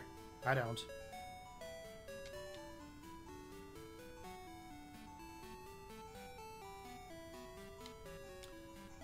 Oh, those don't get the moves, do they? When those Pokemon evolve in this game, they get their base moves. Oh, shit.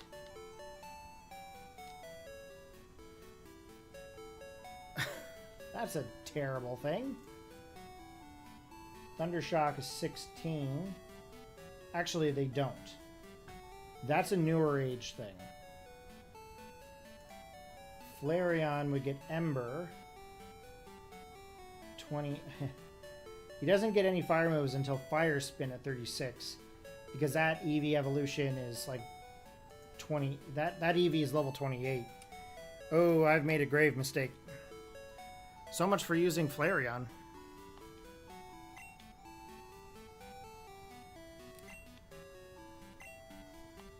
Oh well.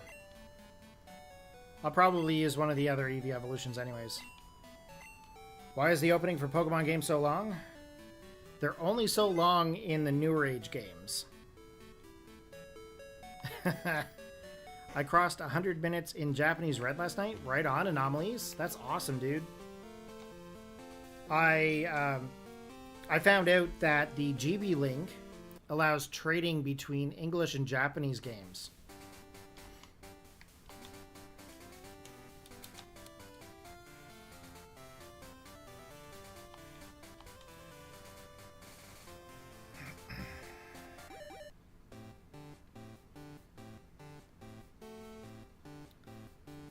Okay, we're gonna get Jolteon back over. Okay, so we just have to worry about the other two. I'm not gonna obviously get those evolved tonight, but we will be working on them at some point. Divine Aura. I used Parasect back in the original Blue for my first Pokemon game on Game Boy, and as a theoretical playground Mewtwo answer. I didn't work reliably, so I used to train it up from the start. Anomalies got some major milestones like Electabuzz, Magmar, Zapdos, and Dragonair. That's pretty sweet. Maybe I should get one. Still won't be able to get it onto my 3DS though. Lumi says it took so long to get my Ash Greninja. No more tutorials. Yeah, tutorials are crazy. Back in my day. What one am I trading here? What am I doing?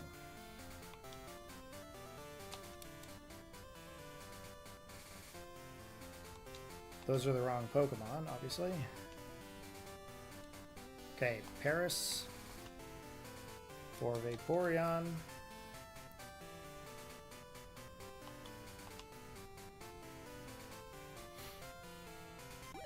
Sometimes I get distracted and I forget what I'm doing.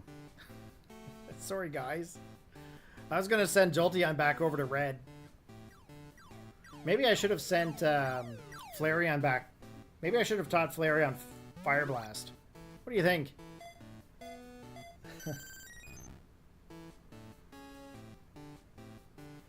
They should at least allow people to skip. What? No way. That should not be a thing. Just for Emily though. Just for Lumi. I'm just kidding. I'm just kidding. Just popping on quick because Friday nights are movie nights in the house, so I'm between movies. Well, you know what? It was movie night with me too. I went out to the theater today, and I saw Insidious, and I saw Spider-Man back to back. I had a real good time. I appreciate the fact that you stopped in between movies. This is why I stopped playing Pokemon. I know how to catch a mon. Let me go catch. Lumi's like, you.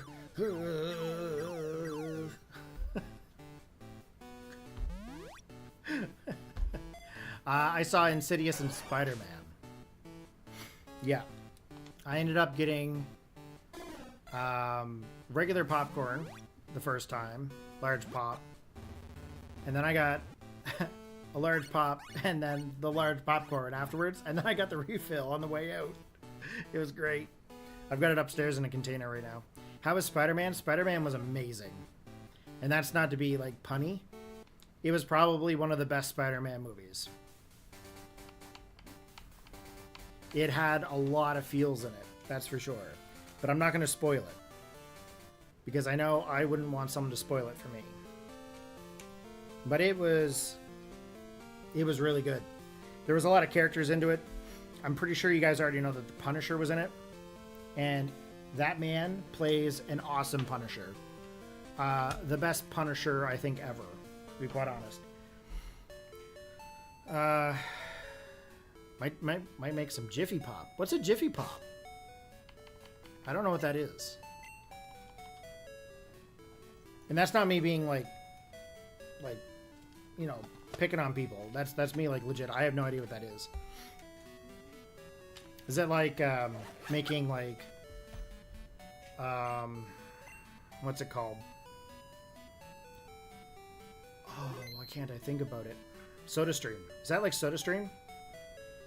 Anomaly says, just finished Beverly Hills Cop on VHS. Maybe I should watch Spider-Man 2 next on tape. I mean, that would be a cool way to do the night. Spider-Man 2 was good. Spider-Man 3 was good too.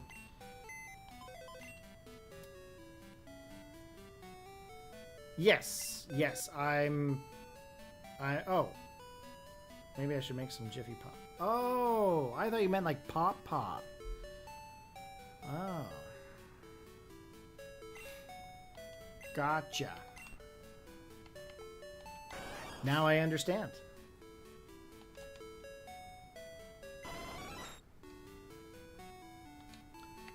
Okay, we are going to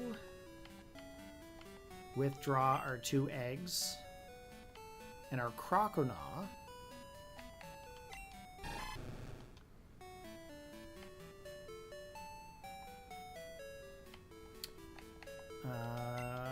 We're going to deposit that other Eevee evolution. We're going to change the box back. I think it was box 4. And then we're going to hatch these 2 eggs.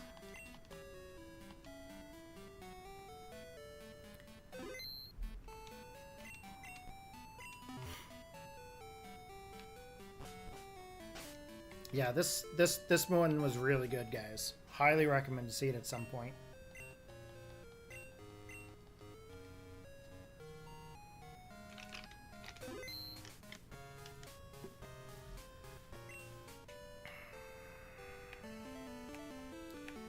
Okay, I'm going to, like I said, I'm just going to hatch these last 2 eggs. And then we will continue on with our playthrough here. Oh, I don't have to actually check that anymore. I got to go through and I got to battle Morty. Now, I did get Foresight on my Machop, so that's good. The Crocodile did well.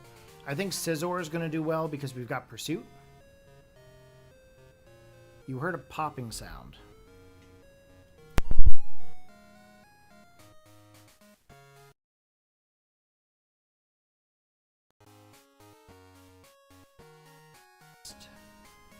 Testing, testing. 1, 2, 3. Is there any of a popping sound there now, Emily?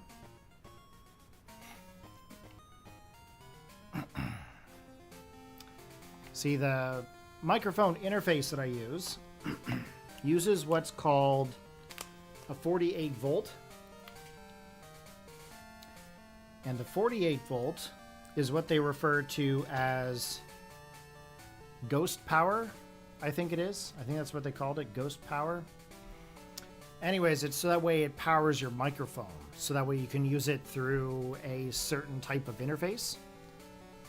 So I think that's what the problem is with my audio interface. Is every so often it builds up enough static electricity that it comes through the microphone. I think. Now, should I have been wearing my headphones the entire time so I could hear it if it went staticky? Probably. The streaming in the room that I'm in during the summer gets extremely warm. So with the lights and the screens and everything in the big old tower, it gets very, very warm. So I try not to wear the headphones because they're noise canceling. Like I can't hear myself talk at all. So when it does that, I get overly warm. I get very warm wearing this headset. Now, I do have some other ear cuffs. I think it's ear cuffs for the headset. And they are...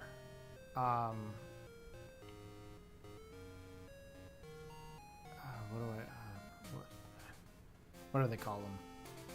Memory foam, cooling memory foam. They have like cooling pads on them. So I do have a pair of headphones upstairs that have that. But I have never swapped them over. And it's been X many years. It's been a lot of years, let's be honest. The last place I lived, the apartment had a decent cooling system. Had a heat pump that cooled pretty much the entire apartment. And that was good to stream in. That whole room. I had a whole room dedicated just to like the equipment. And it didn't really get hot as bad as it does down here. So if it were up to me, if and when I actually get a place again, preferably a house, there would have to be a heat pump in that room or a window I could open. I do have a patio door here I could open, but there's a lot of trees in the area, a lot of birds, and apparently now there's skunks digging around the house, which is terrible. So I'm not keeping that patio open for very long at night, that's for sure. Those skunks scare me enough as it is going out in 4 o'clock in the morning, going out the side door of the garage. I'm always afraid I'm going to come face to face with one.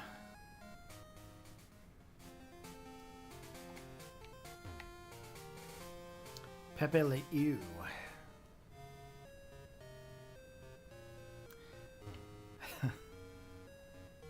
Don't worry about them, that's just a stunky.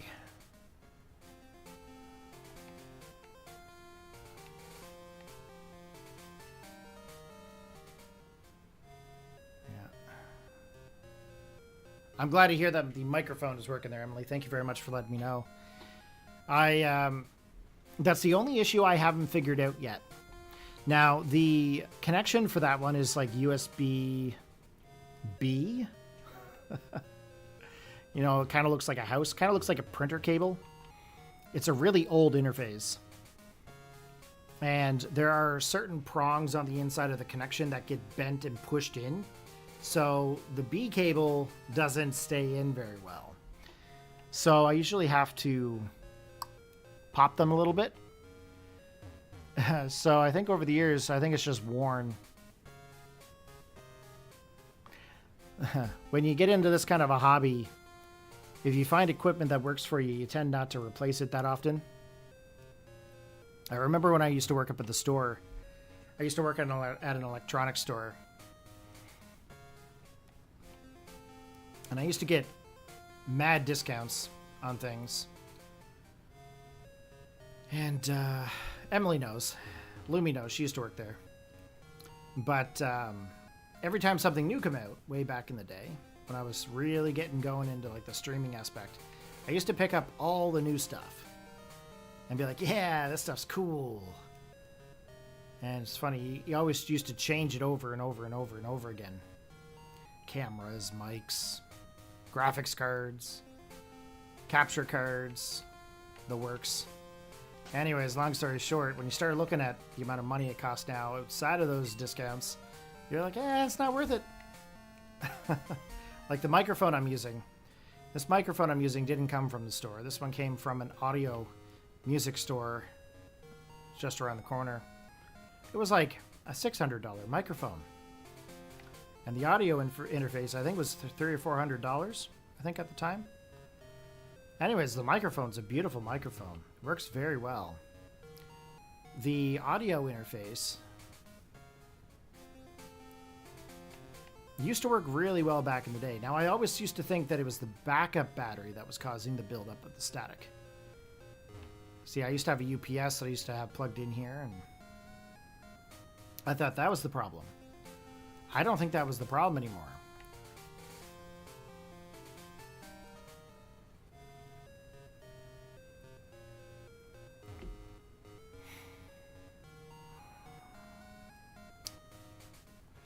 Now, I do want to replace the audio interface with one of the Elgato ones because it can take the same microphone.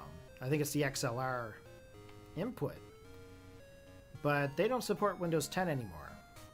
So I'm kind of boycotting Elgato a little bit. I can't upgrade my PC to Windows 11. I don't have TPM 2.0, and I don't have a high enough Intel processor. I'm still on the old Gen 6 i7. You got to be at Gen 8. And my motherboard can't be upgraded. So, well, my motherboard could be upgraded, but I mean like the processor can't be upgraded. So that pretty much means a new build, and I'm not quite there yet with the way that the costs of RAM prices are going. So I'm just going to chill with what I got. So if anybody does hear that static or those little pop sounds or anything like that, you just let me know. The upgrades aren't usually as big these days too, even if the price of tech keeps going up. It used to be you got a huge upgrade every 2 to 3 years, but eventually we got computers that fulfill most. Yeah, exactly. Practical needs, man. Practical needs. I've got a 14-year-old Honda Civic that I've got to replace here soon. That Civic, though, unfortunately, the motor will outlast the whole vehicle. It just had little bits of town driving, eh? No major driving on it the last 14 years or so. I'm still under 120,000 onto it. What CPU socket do I have? I think it's 1151. So that's a Gen 6 i7. I have a Intel i7 6850K. In reality, I would like to upgrade to the new, what's it called? I think they're Ultra Core 9s, i9, whatever the latest i9 is. I think it's a 285K. I priced those out. I priced the board. And the processor alone is close to like $900, I think. It's a sport edition. It's an LX, Civic LX Coupe. That's what I've got. It's that 2012 model that has all the paint issues. Yes, so LGA 1151. Yes, that is correct. And if I'm not mistaken, I think the board is a first gen. I have a MSI X99 Godlike Gaming Carbon motherboard. It can't be upgraded past the Gen 6 the Gen 6 processors. I've already checked. But yeah, the processors are so costly now, and the boards are so costly. But what kills me is the RAM. Like, AI has just destroyed the entire, like, hobbyist computer enthusiasts. Like, it's just stupid. Like, the graphic card I get. I understand the graphics cards. Graphic cards, they've always been a bit pricey. Yes, I'm well aware. AMD is the meta. However, in my experience, every time I go to do anything with any kind of capture device, AMD does not play nice. And it has been that way ever since I've been doing YouTube, all the way back to the year 2007. Now, that could have changed, for sure. However, I'm pretty much dedicated to sticking with Intel. I have nothing against AMD. I used to have a couple of AMD systems back in the day. But I don't want to get into AMD just in case it doesn't play nice with the capture devices that I have. Back in the day, I ran into a lot of issues with the early Elgatos. And then I ran into issues with the Razer Ripsaws back in the early days. The old I think they were 2013, 2014 Ripsaws. And those were good up until Intel did that update for their processors. And it did some sort of a patch. I can't remember what patch it was. But it was Windows 10. What was it? 1507 was fine. Oh, 1609. Anything after Windows 10 1609, it changed something with the processor for Intel where it changed some sort of security process or something. Anyways, it messed up the graphics cards, or not the graphics cards, the capture boards to the point where it would just flicker and glitch everything. And I could never clean it up. Like, I've got 3 Ripsaws that I was using on that's 1609 build. And then as soon as it went up from 1609, I just couldn't use them anymore. And I tried to work with Razer for a while, and they couldn't figure it out. They couldn't get it going, so they ended up replacing that model and going to something different, I guess. I don't know. But yeah, I don't know. AMD with me, it just doesn't sit. Nothing against them, I just want to make sure my capture cards and all that stuff work. I've got 2 boards, 2 PCI Express Elgatos in the tower. And then I've got one that is sitting on the desk. I have a USB one right now. Pretty much at this point, I think I'm going to go like ITX or whatever. Go with like a mini tower. Because it just doesn't make sense to go full tower anymore. I can't lift the damn thing.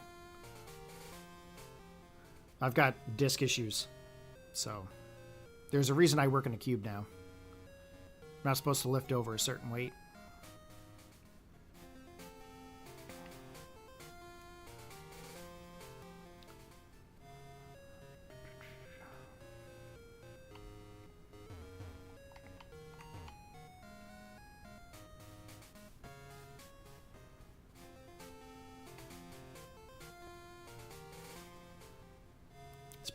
Probably from all the sitting and lifting stuff over the years. I used to like go into like offices and stuff and take out all their old IT equipment and put all the new stuff in. And used to go in and put like server racks in and stuff.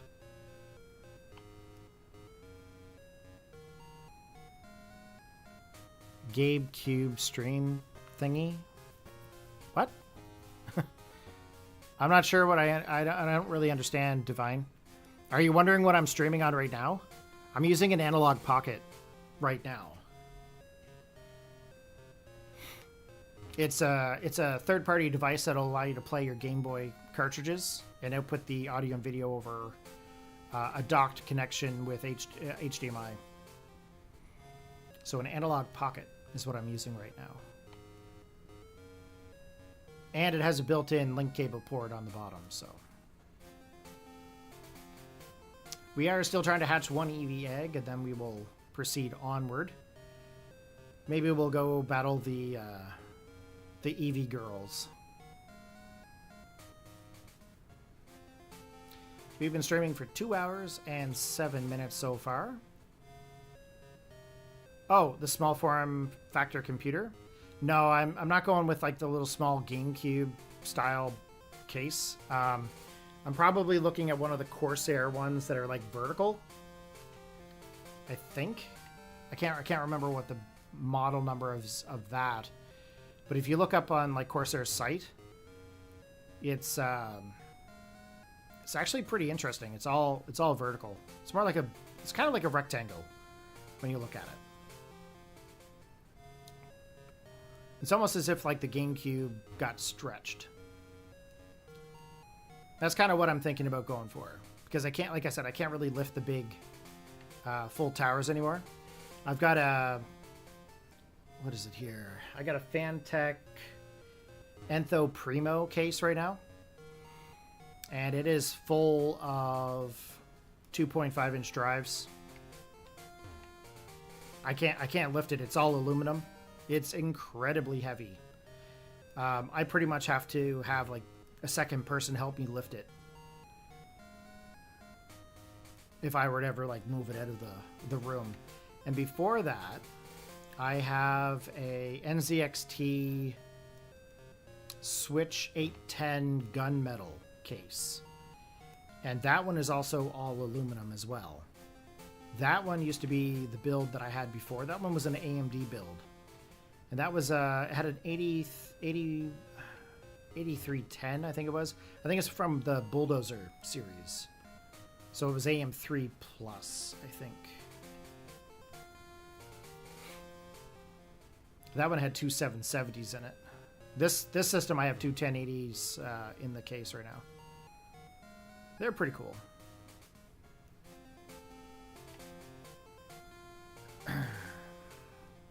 And I do a lot of video editing, obviously. So if I ever did upgrade to like an ITX build or whatever, it would have to have the ability to have some sort of a large 2.5 drive capability into it somewheres, which I don't think you can. I think they're all SSD. And I don't really trust SSD fully. For my OS drive, yeah, but for like storage and whatnot, I probably would end up having to convert the current tower that I have now into like a NAS. I'd have to convert it into some sort of a NAS. Maybe install the TrueNAS software onto it. But okay, Evie, come on. We need to move on here, buddy. Oh, plus we also got Yanma earlier. By the way, that was a 1% chance of being found on Route 35. or 36, which right before the bug catching contest, the national park. That took forever.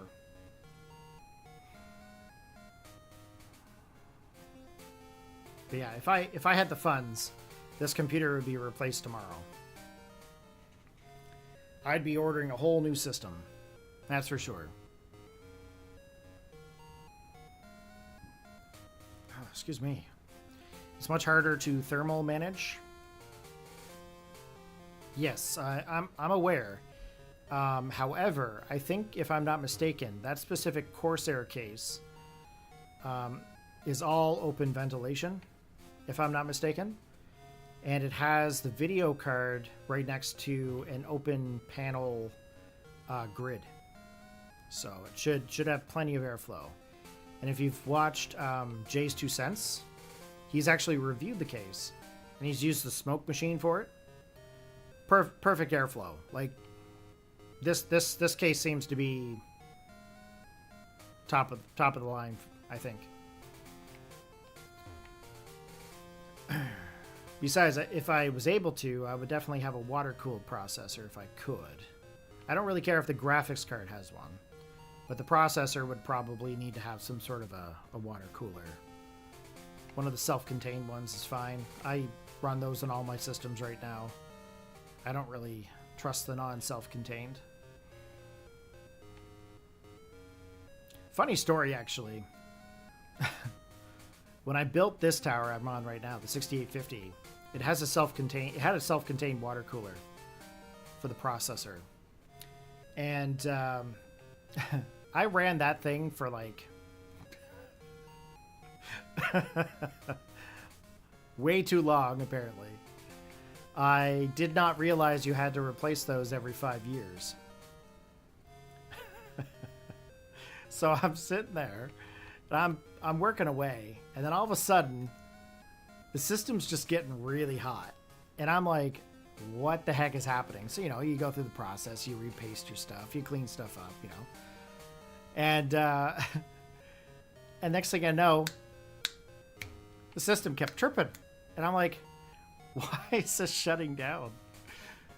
And anyways, long story short, I had to install a hardware monitor to check, and that thing was not pumping any more coolant. That thing was done. And I was like, oh my. I think I ran it for like 8 or 9 years, and it was fine. It didn't affect the processor any. But 8 or 9 years with that thing, I was like, holy jeez. So anyways, I installed this weird Corsair one. It's one of those IQ series. And I can tell you, I hate that thing. That IQ software is garbage. Never works right. Constantly crashes. Anyway, it's doing its job, but anyways, at some point there's going to be more hardware failures on this thing at some point. I'm just lucky and glad that I was able to get it working to be able to stream for you guys. Let's be honest. The fact that it didn't die on me for that, I'm pretty thankful. Because if it did die, I wasn't able to replace it right then and there, that's for sure.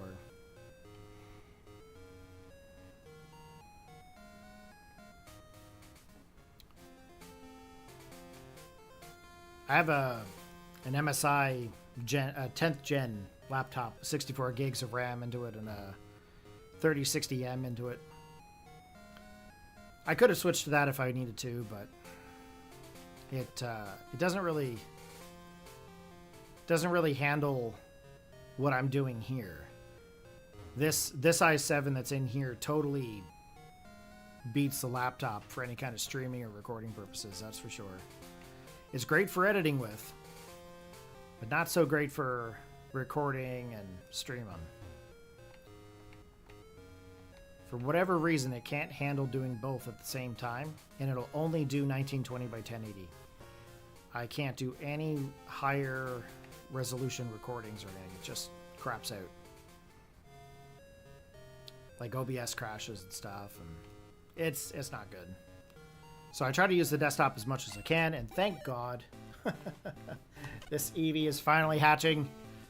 It's like 8,960 steps to hatch one of these Eevee eggs. So I'm really glad that this thing is finally hatched. Oh, NAS has never been an issue for me. And for the most part, I'm probably just going to install like a version of Windows Server onto it anyway. When I go to replace this system, I'll probably just install like an old version of Server and set up like proper folder structures, backups, and stuff. It's not a big issue. Okay, let's deposit EV and EV. All male EV. What is the percentage? So EV is normally 87.5% male and 12.5% female, which is interesting to me because you think that it would be opposite.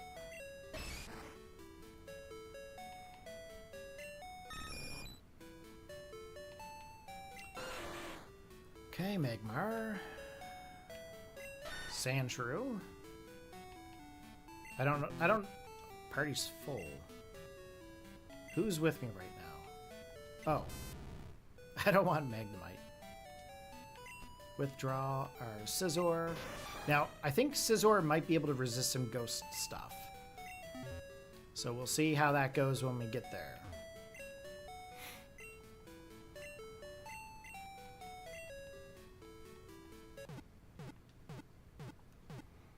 Yeah, so anyways, right now I've got, like, I think a standard build right now for a computer will probably cost me about $4 grand. Roughly.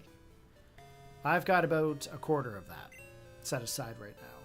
So, if I was ever able to get the funds to do it, this computer's getting replaced the minute I can. That's for sure. It'll probably be, like, another year or so if I were to do it. Okay, let's keep going here.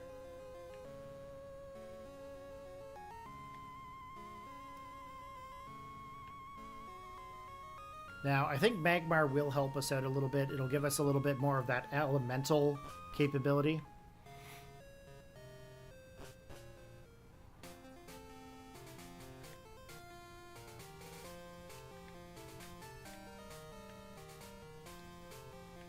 We're gonna go right through. Oh. I forgot to do something. I don't know if I have enough funds for it. $46. Okay, actually, let's not worry about it. I was gonna go buy Rock Smash. Oh, I should have Rock Smash, though. I gotta go back to Goldenrod, guys. I don't have Rock Smash, and I kind of want that on Scizor.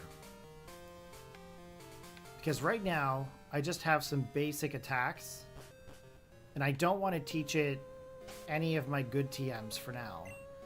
Plus, I also need Rock Smash to awaken the legendary beasts. So I'm just going to run back real quick, see if I can pawn some stuff off at the store. Not really pawn, it's more like selling back. And then I'm going to see if I can get Rock Smash. I feel like Scizor requires it. Or it would at least be good to have anyway. Let's take a look to see what Mom has in our PC for us, because she's bought a few things for us over the years. Over the last, like, day or so.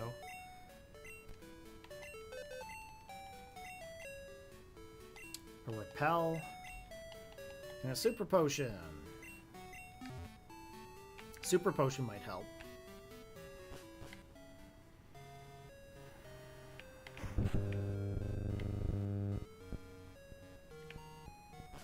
Yes, Magmar is actually a pretty good Pokemon. I don't plan to keep it in the party for too long, though.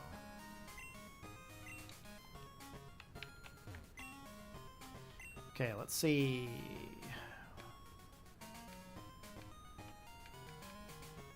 I'm pretty sure it's TMO2?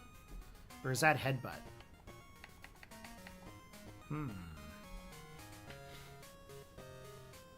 I'm gonna have to look this up.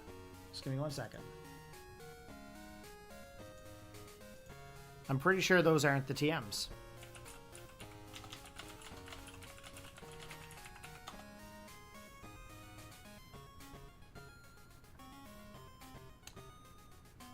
Right after dealing with Pseudo Widow, defeat Whitney, get the Squirt Bottle, go to Route 36. After the battle, talk to the man standing. Oh! It's actually a trainer that gives you Rock Smash. You don't buy Rock Smash. Nope, Rock Smash is actually a TM in this game.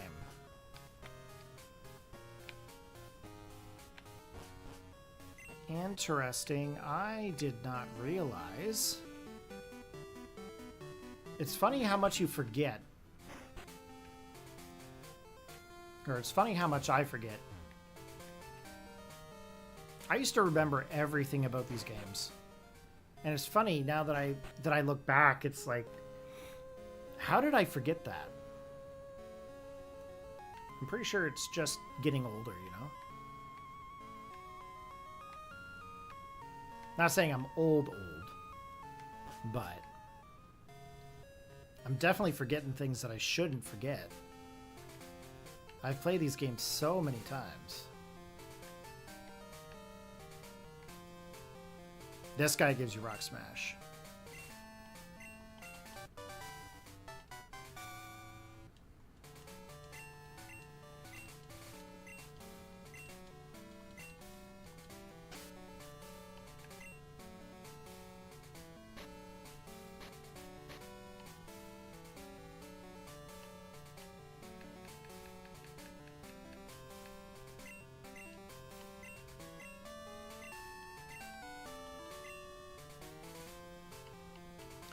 There's a lot of Pokemon here that can get Rock Smash.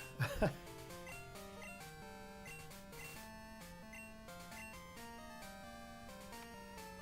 think I'm going to take a Focus Energy for now. If I need to get it back, I'll worry about that later. But we got Rock Smash for now. I don't plan on waking the dogs up just yet. Because then, you know, people are going to ask me who let the dogs out, and I'm not really ready to answer that question. I don't really have the definitive answer as to who let the dogs out. I'm pretty sure there's some 90s kids in here. 90s kids, early 2000s. You know, everyone's going to run around going, who? Lumi, they're dogs. Ah, jeez. Okay. Let's keep going.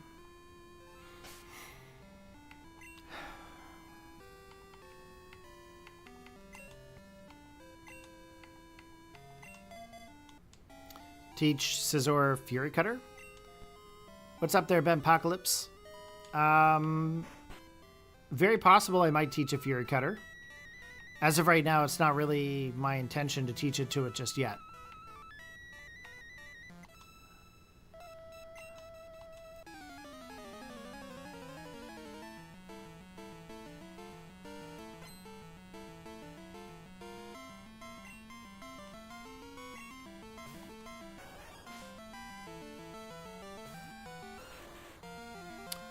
Okay, Magmar versus Magmar versus Flareon. I almost said Magmar.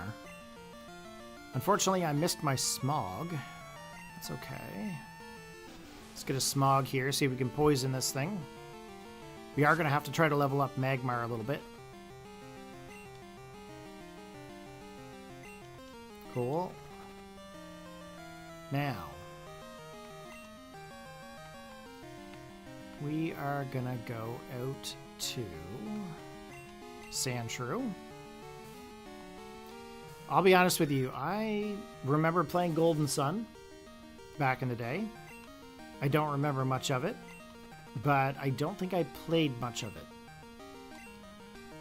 I think it was something to do with the amount of reading or the style of gameplay. I'm not 100% sure. I do have the game card here somewhere. I think it's in my little cabinet I have over here. Okay, scratch. Okay, Flareon's down. 360 to Magmar. 360 to Sandslash. And we have defeated Naoko. She might be water.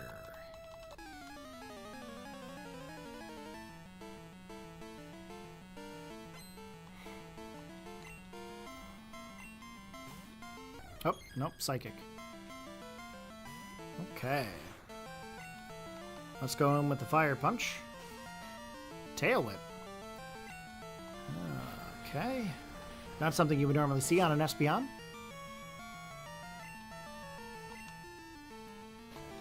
Tackle. You don't normally see Espeon going for physical-based moves.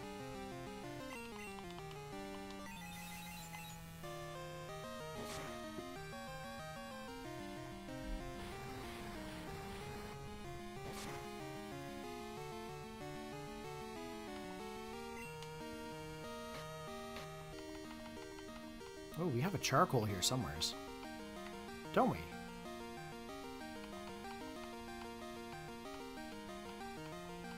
Did I never went back to get charcoal. Oh, that's a huge loss. Once I can fly, I'll go get charcoal for Magmar. Interesting. I thought I did go back.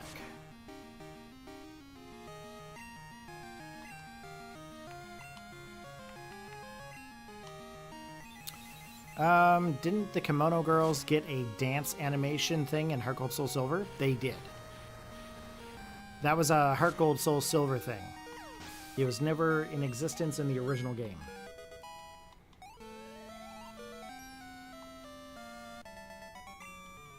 Oh yeah, the remakes did a very good job.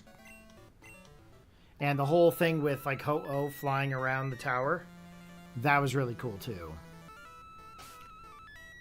Okay, Magmar is going to be pretty much spent here.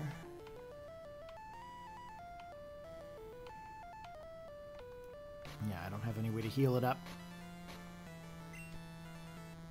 Okay, let's just go to the next one.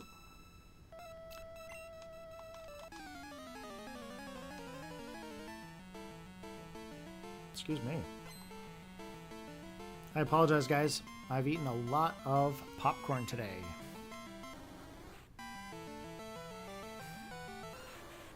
Pretty much the only thing I've eaten today. Popcorn. Movie popcorn. It is now an official food group. 2 back-to-back movies. Non-stop popcorn. Yeah. I'm going to regret it later. That's for sure. But it was worth it. It was. Let's be honest.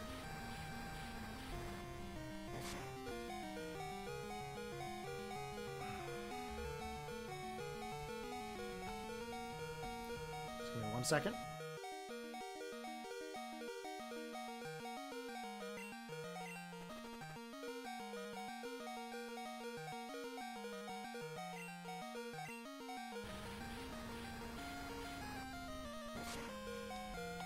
Okay.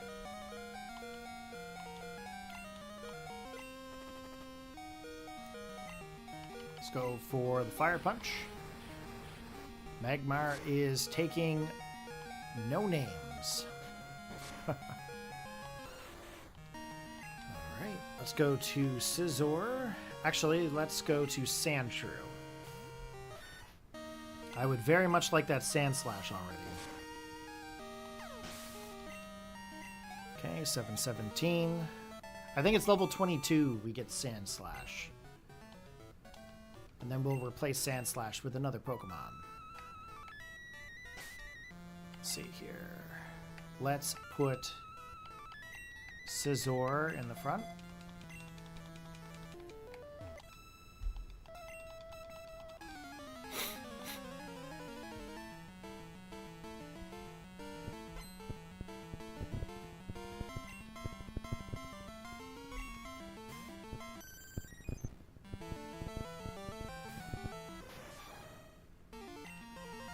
Okay, let's go for the Leer.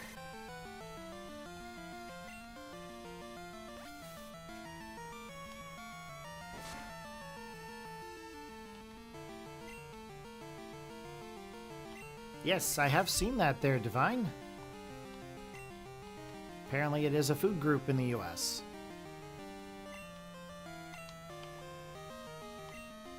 Okay, let's go for the Rock Smash. We are going to drop some attacks. Let's go for the quick.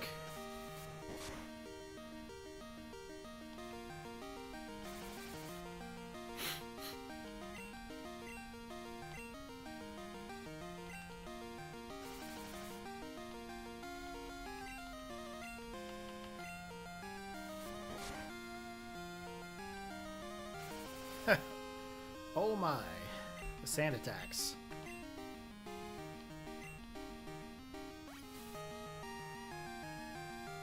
I don't think I have any X accuracy either.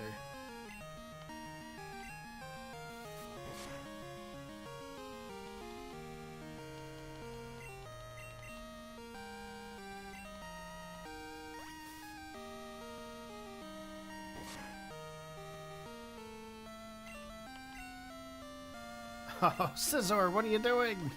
I'm trying to level you up.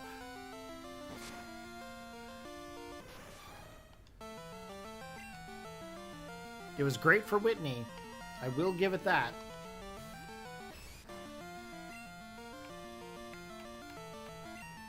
Let's go for Karate Chop.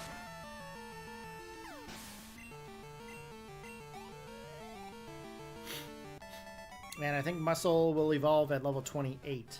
As soon as it does, we'll evolve it to Machamp. Do you like my dancing? I'm good at Pokemon, too. I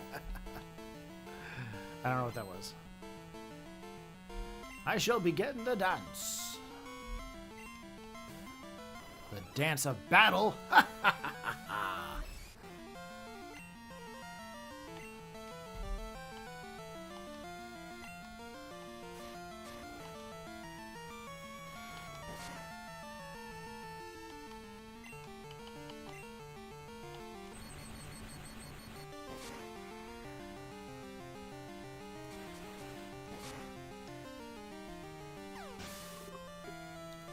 Finally, that's done. I can't let it go to waste. Had to finish it.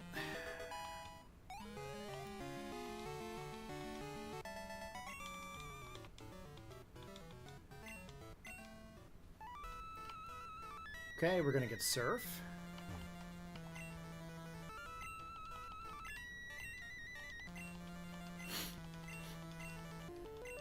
Now, I don't think Feraligatr gets Waterfall in this gen.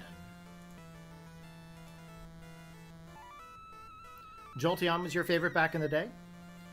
In Gen 1, Vaporeon was my first Eevee evolution. In Gen 2, Umbreon became my favorite. In Gen 5, that changed when Espeon came into... Like, that changed to Espeon. I used it for a lot of competitive battles back in the day because of stored power, Calm Mind, Morning Sun kind of deal. Over the years, I tend to strive more towards Vaporeon and Sylveon, battle-wise. I have used Espeon lately, but I haven't used any of the other ones really since. I did have a competitive team with Umbreon, but it's just... It's so bulky and it can't really do anything anymore, except for like Wish and all that stuff. It's just not fun. Yeah, so it can't learn Waterfall on that one. So Surf might be my best option.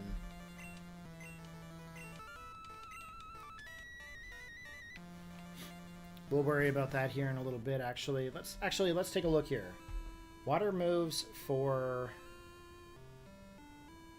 Alligator. Hydro Pump is a 120 base, but is an 80% accuracy. Only 5 moves. For any other water moves, it's really just Surf and Whirlpool and Rain Dance. So, I mean, realistically, should I teach Surf to my Feraligatr? I'm going to have to make that decision at some point.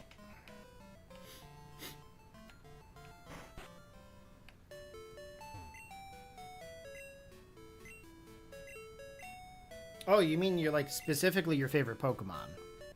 Jolteon was your favorite. Is that because of the anime with the Eevee brothers? Cairo. No, Pyro. Pyro.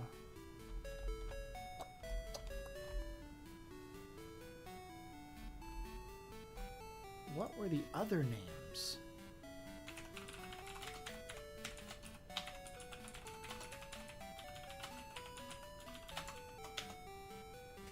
I can't think of their names right now. There was Pyro.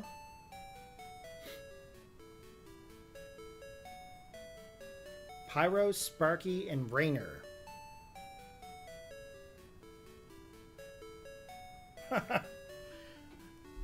Yeah. It's funny, I just have Copilot up here on the PC. Like, I'm signed into it. And anything I don't remember, I'm just like, what is this? And it's like, it was this.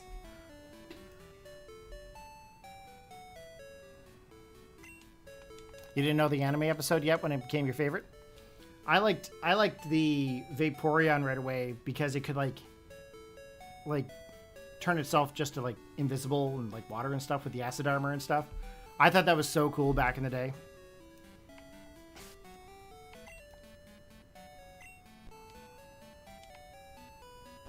Okay. So we have been in Ecruteak City for quite some time.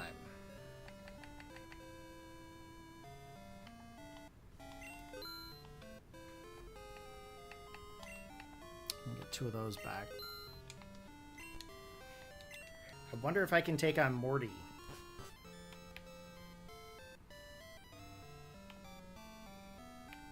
Pretty sure it was Morty. We had this conversation last night. Pokemon Gym Leader Morty. Yes. Pokemon to start off with. Sandshrew doesn't really have any moves that I can use. He's kind of just there.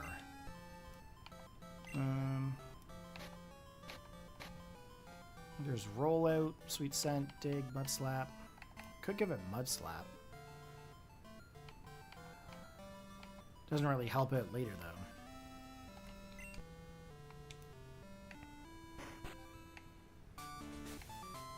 Yeah, the pin missiles coming out of it.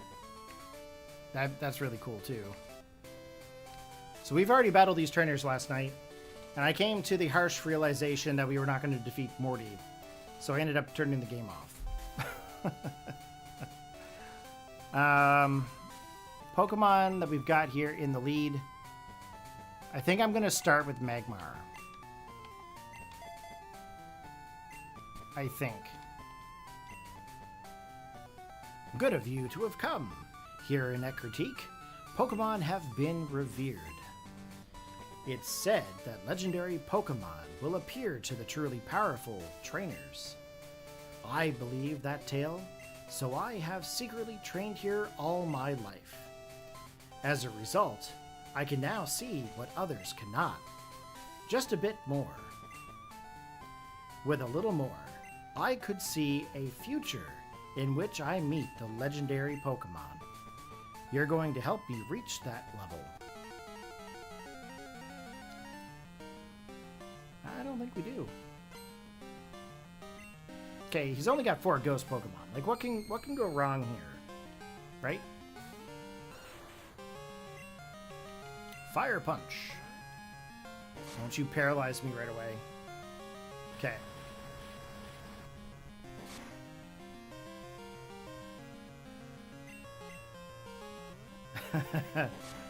If I get paralyzed, I'll never hear the end of it from Emily.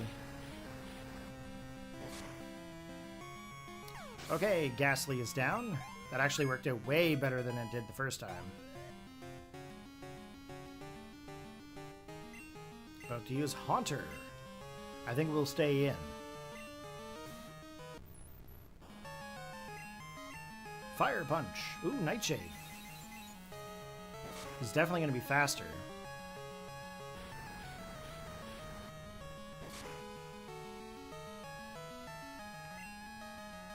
Okay.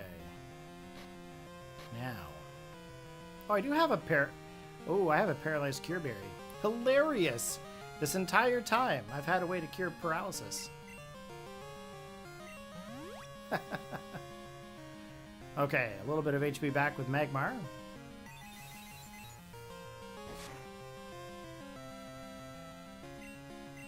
Let's go for the Fire Punch.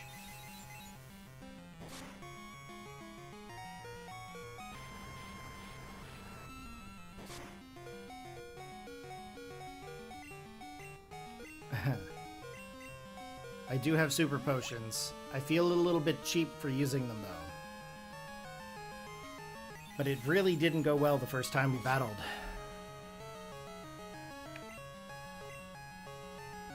And I'm surprised he hasn't used Curse yet.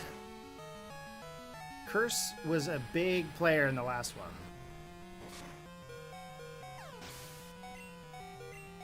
Okay, another Haunter down. Well, Haunter and Ghastly are down. Gengar's coming in. Not really sure how I feel about Gengar right now. Let's Super Potion. Question mark. Oh, right to the Shadow Ball.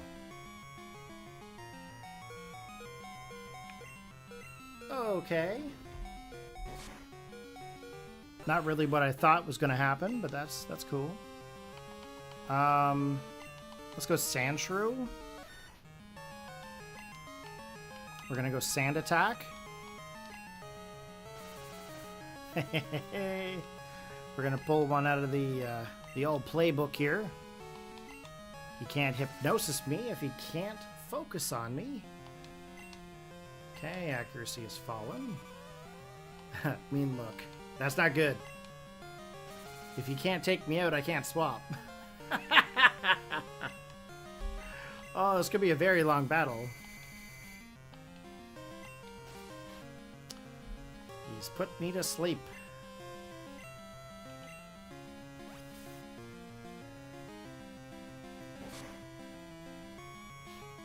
That's alright.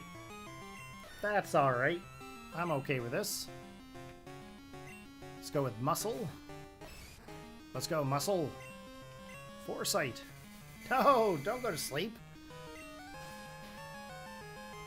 Wake up. We got shit to do. That's right, you miss. If he hits that Dream Eater weird. Toast.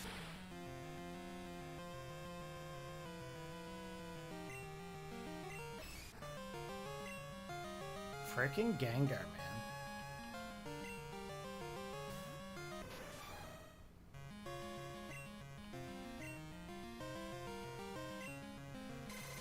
Okay, Scizor, it's all up to you, buddy. Pursuit.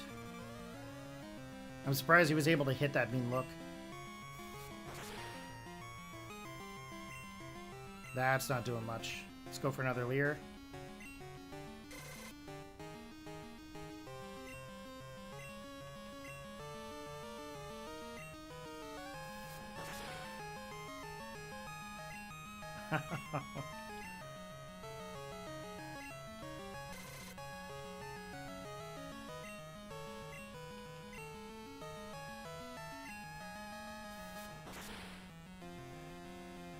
Oh, come on. What? How much does... What? How much defense does this Gengar got? Oh, you know what? Pursuit might be special. I have to look this up.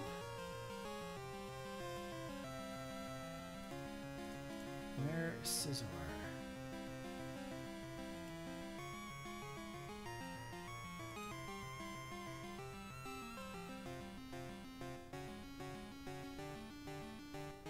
Of course, Cerebi is not telling me if it's special or not. Okay, just give me a second here.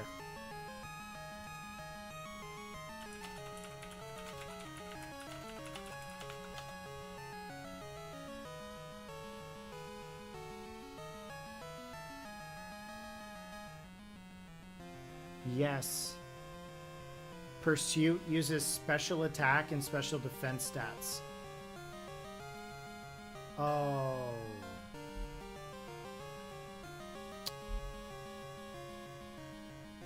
Well then.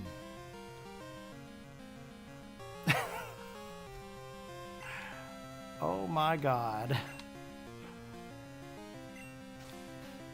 Well, that's not gonna work.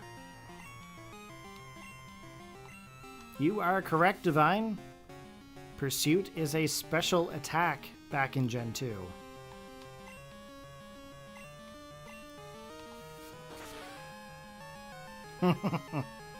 That's why this is not working out very well.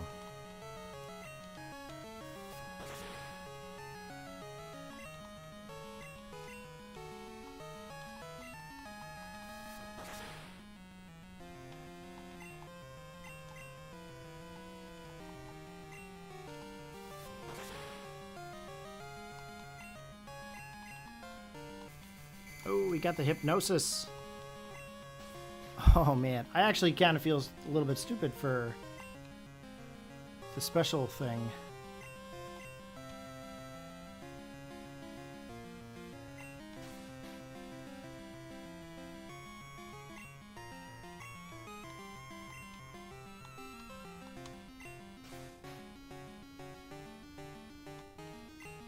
That's what happens when they switch everything around from gen to gen.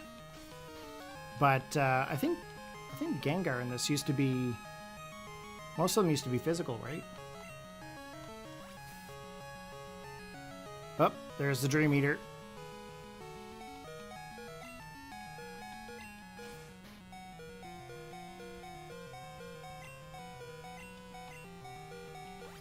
Oh, he hit it twice.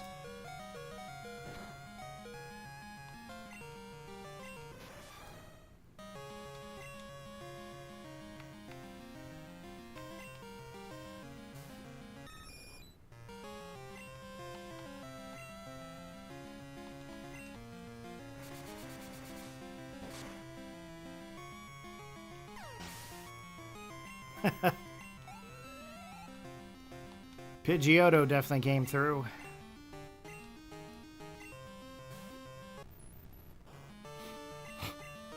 Okay, I mean, look, that's okay.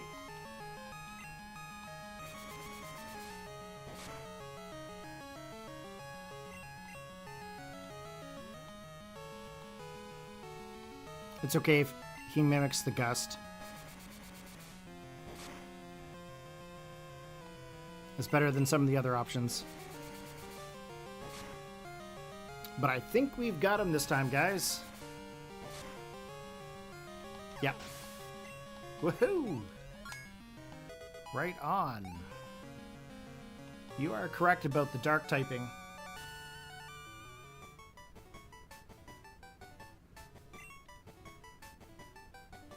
Dream Eater was a psychic move, special, using Gengar's high special attack. I think Lick was the main ghost physical move. Maybe?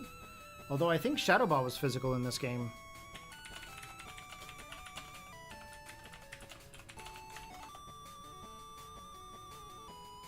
Let me take a look here.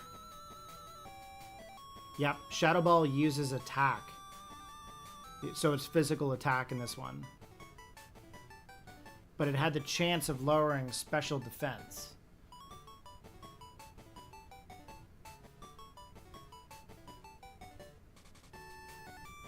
Yeah. Yep, so Shadow Ball was a physical move. Pursuit was special. Oh, man. Corey received the Fog Badge. By having Fog Badge, Pokemon up to level 50 will obey you. Also, Pokemon that know Surf will be able to use that move anytime. I want you to have this too. Corey received TM30. It's Shadow Ball. It causes damage and may reduce special defense. Use it if it appeals to you.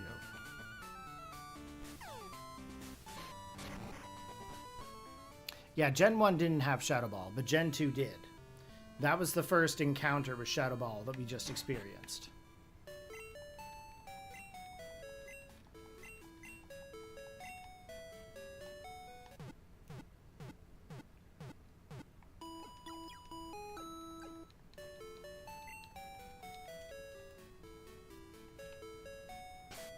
Okay, Pokemon we got. We've still got a few Pokemon to evolve here. Muscle, Pidgeotto, Sandshrew. Magmar and Scizor. Do I want to keep those with us for now? I'm going to say yes. Because we're going to evolve some Pokemon later on. I feel like we should probably catch some Pokemon. Oh, I need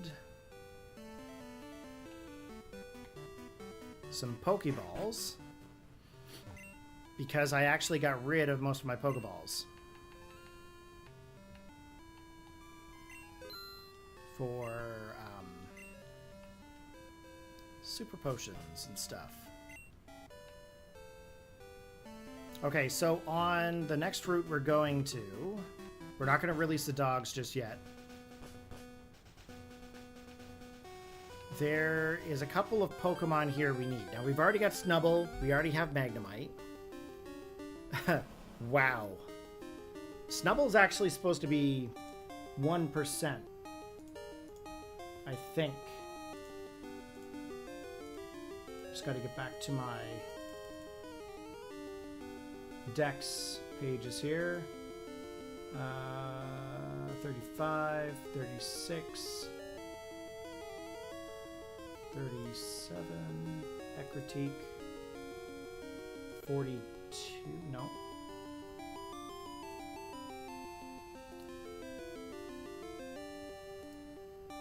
West, Route 38. Okay, so at night, Snubbull is still 1%. So we're going to probably run into Rattata, Raticate, Miltank, and Tauros more than anything. Tauros is 4%, Miltank is 5%. We actually do need to capture those Pokemon. Raticate is 30, and we do need Raticate. So we need to get Raticate. Farfetch'd is only available at morning or day.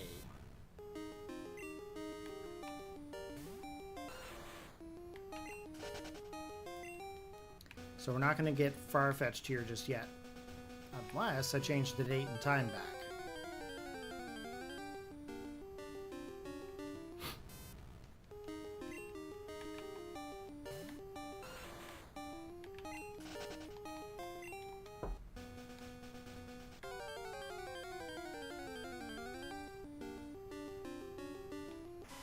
Okay, there's Raticate. We are going to capture him.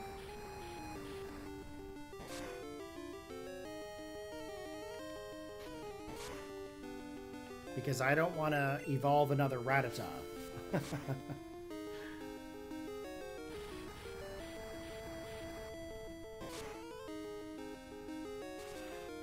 Oh, the burn.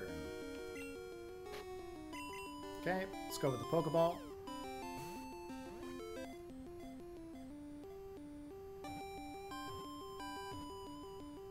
There we go.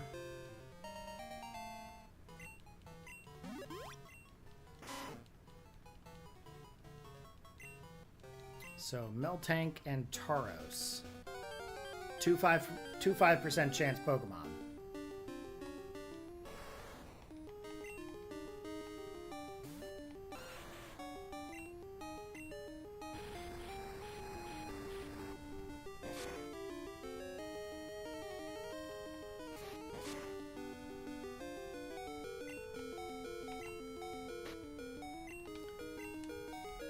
I wonder what their catch rate is in this. Catch rate is still 45. So they could be a little bit tricky to catch.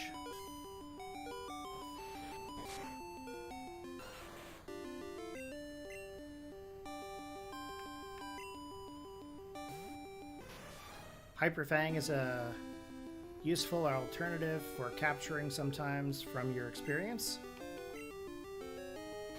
Yeah, I'm gonna be honest. I probably won't actually bring Raticate back to the team. I just don't think I could do it.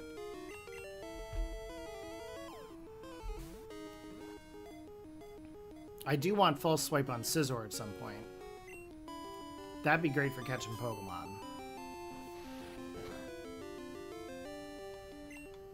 Scizor is probably going to be one of the best Pokemon we could have put on this team.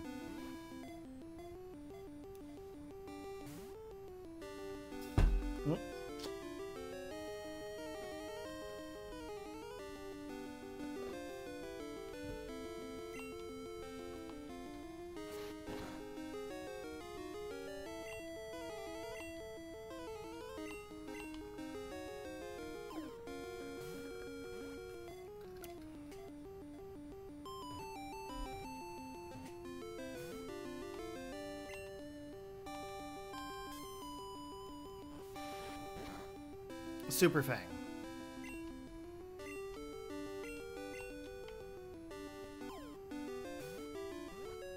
Okay. I'm such a Gen 1 person, I am actually holding down and B. I can't help it. Every time I play, I hold down and B.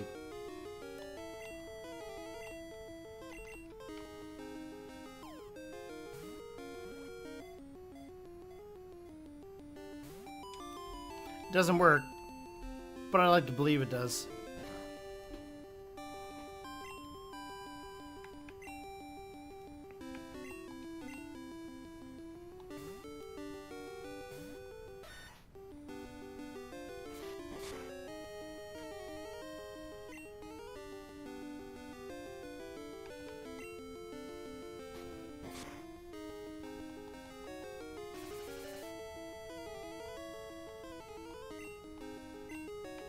Yeah, it's muscle memory for me right now.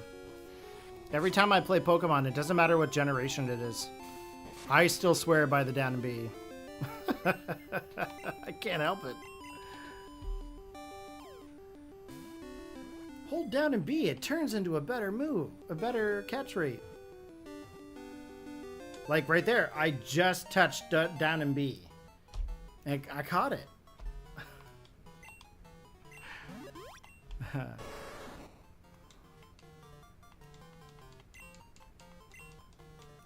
Like, just as I threw that last one, I did it. I swear to God.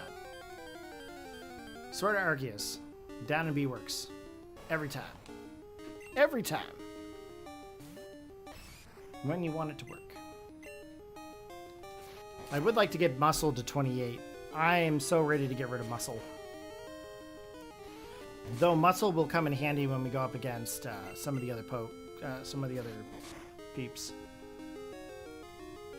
I also got to remember where I get Strength. Did I already get Strength? I don't remember if I did.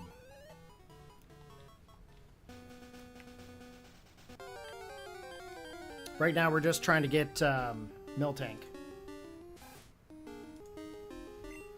And then we'll keep going.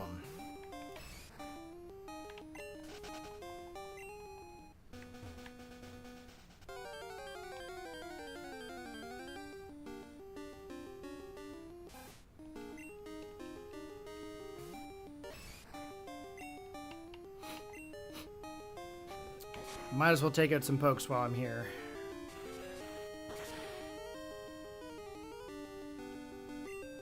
If I can get Muscle to hit level 28, we're trading it for Machamp. Right away.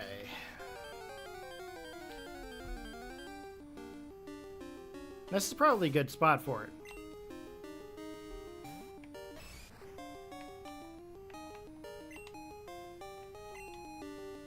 All right, buddy, have a good one. Thanks for stopping by and hanging out with me. Hopefully you'll stop in again.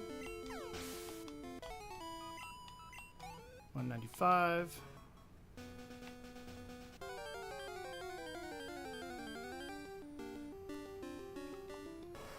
If everything goes well, there should be a stream tomorrow. Or, actually, it's already Saturday already, so I guess today. So as long as everything goes good, and I can get some sleep tonight, then it should be up for a stream tomorrow. Well, I plan to stream in the afternoon anyways, probably into the evening. Streaming in the morning would be good, if I can get myself up. I haven't gotten myself up except for like an appointment day the entire week. I'm just so tired all the time. It's probably, well, this week I know what the problem is. I'm staying up late, but normally I don't stay up past midnight. So we have streamed for about 3 hours so far.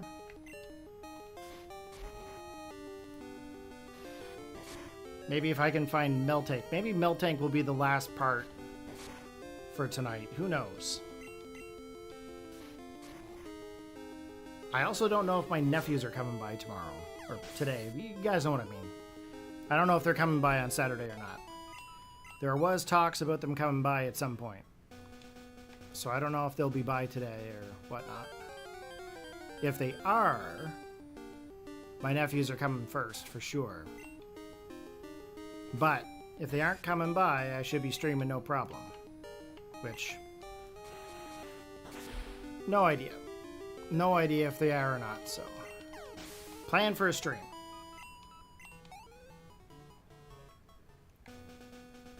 Definitely plan for a stream.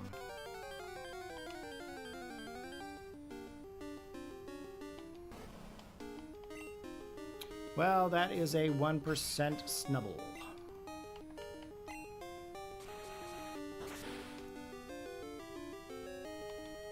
Snubble would be a cool Pokemon to put on the team.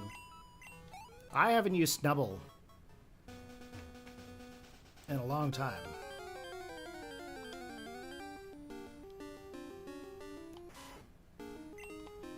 Pretty much at this point, I'm just using Muscle to train up here.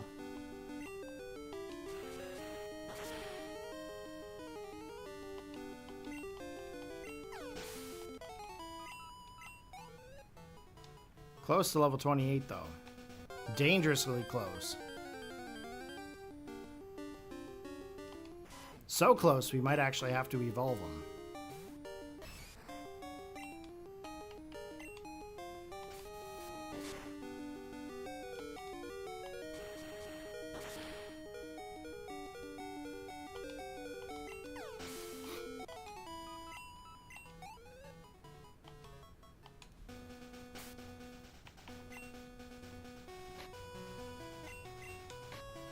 Oh, yeah, I'll have to trade with another Pokemon Gold for that. It's got Foresight on it.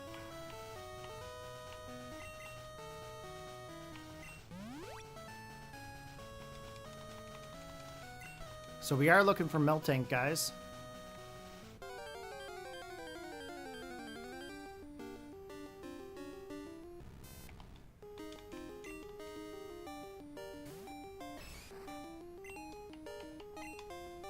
Now, Magnemite is 20%.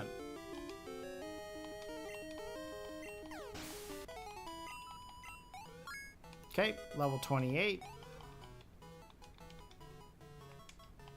Muscle is evolving.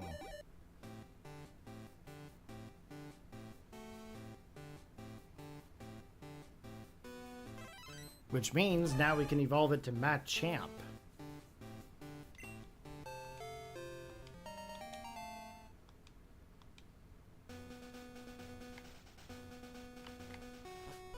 So let's go ahead and evolve it to Machamp.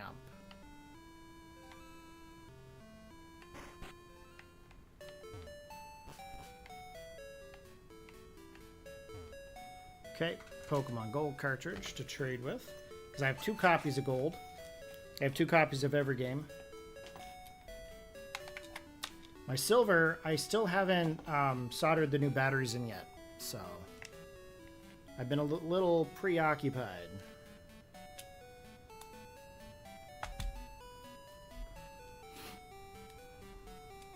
Okay, we're going to trade here. What Pokemon do I got? Oh, we're good. Okay.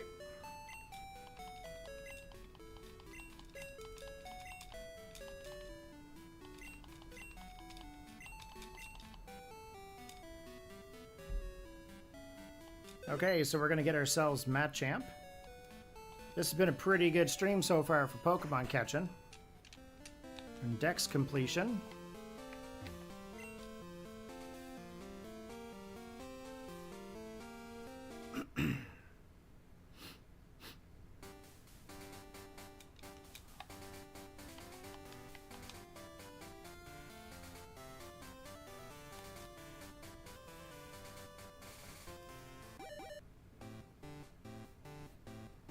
I guess I should show you guys the evolution.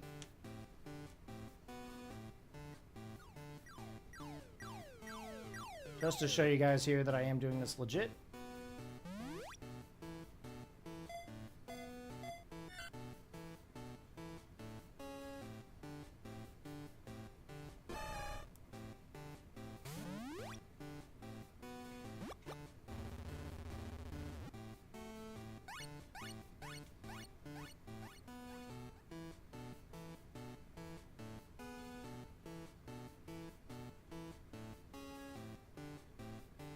Okay, there we go.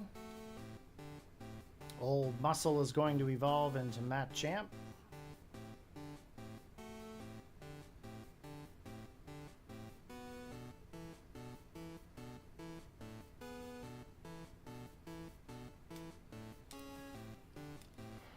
Okay, we're going to trade her back.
Okay, we are all set here. So now we've got Machamp. It's a pretty cool Pokemon to have, to be honest. Okay, good old Muscle. So I think what I will do is I think I will probably end the stream here. We'll heal up again in the end of this video here, or the end of this stream anyway. And then we are going to go to, I think it's Lily Cove City. I think it is. Lily Cove? Is it? Lily Cove? Let's see here. Oh no, it's Olivine. What is Lily Cove?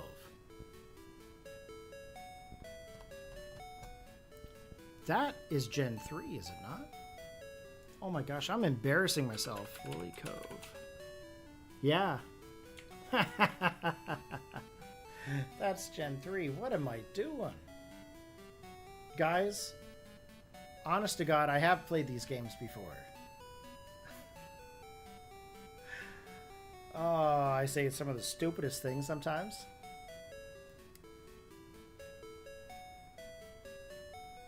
I've played so much of the New Age games that I'm forgetting what things are called in the old ones.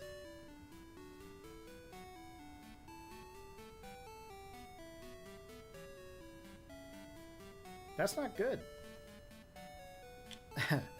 I sure hope I don't start having memory issues, that's for sure. That would suck. Anyway, so in the next episode, or the next stream, we're going to go through to Olivine City. Okay. And then after Olivine City, Let me think here now what that one's called.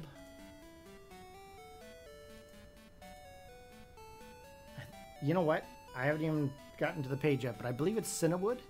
Is it? I think it's Cinnawood.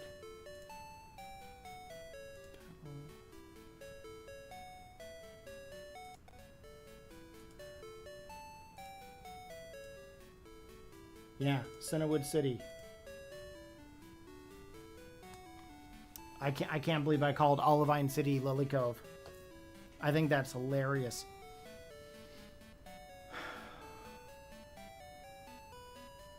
Okay, well that's it for me for tonight.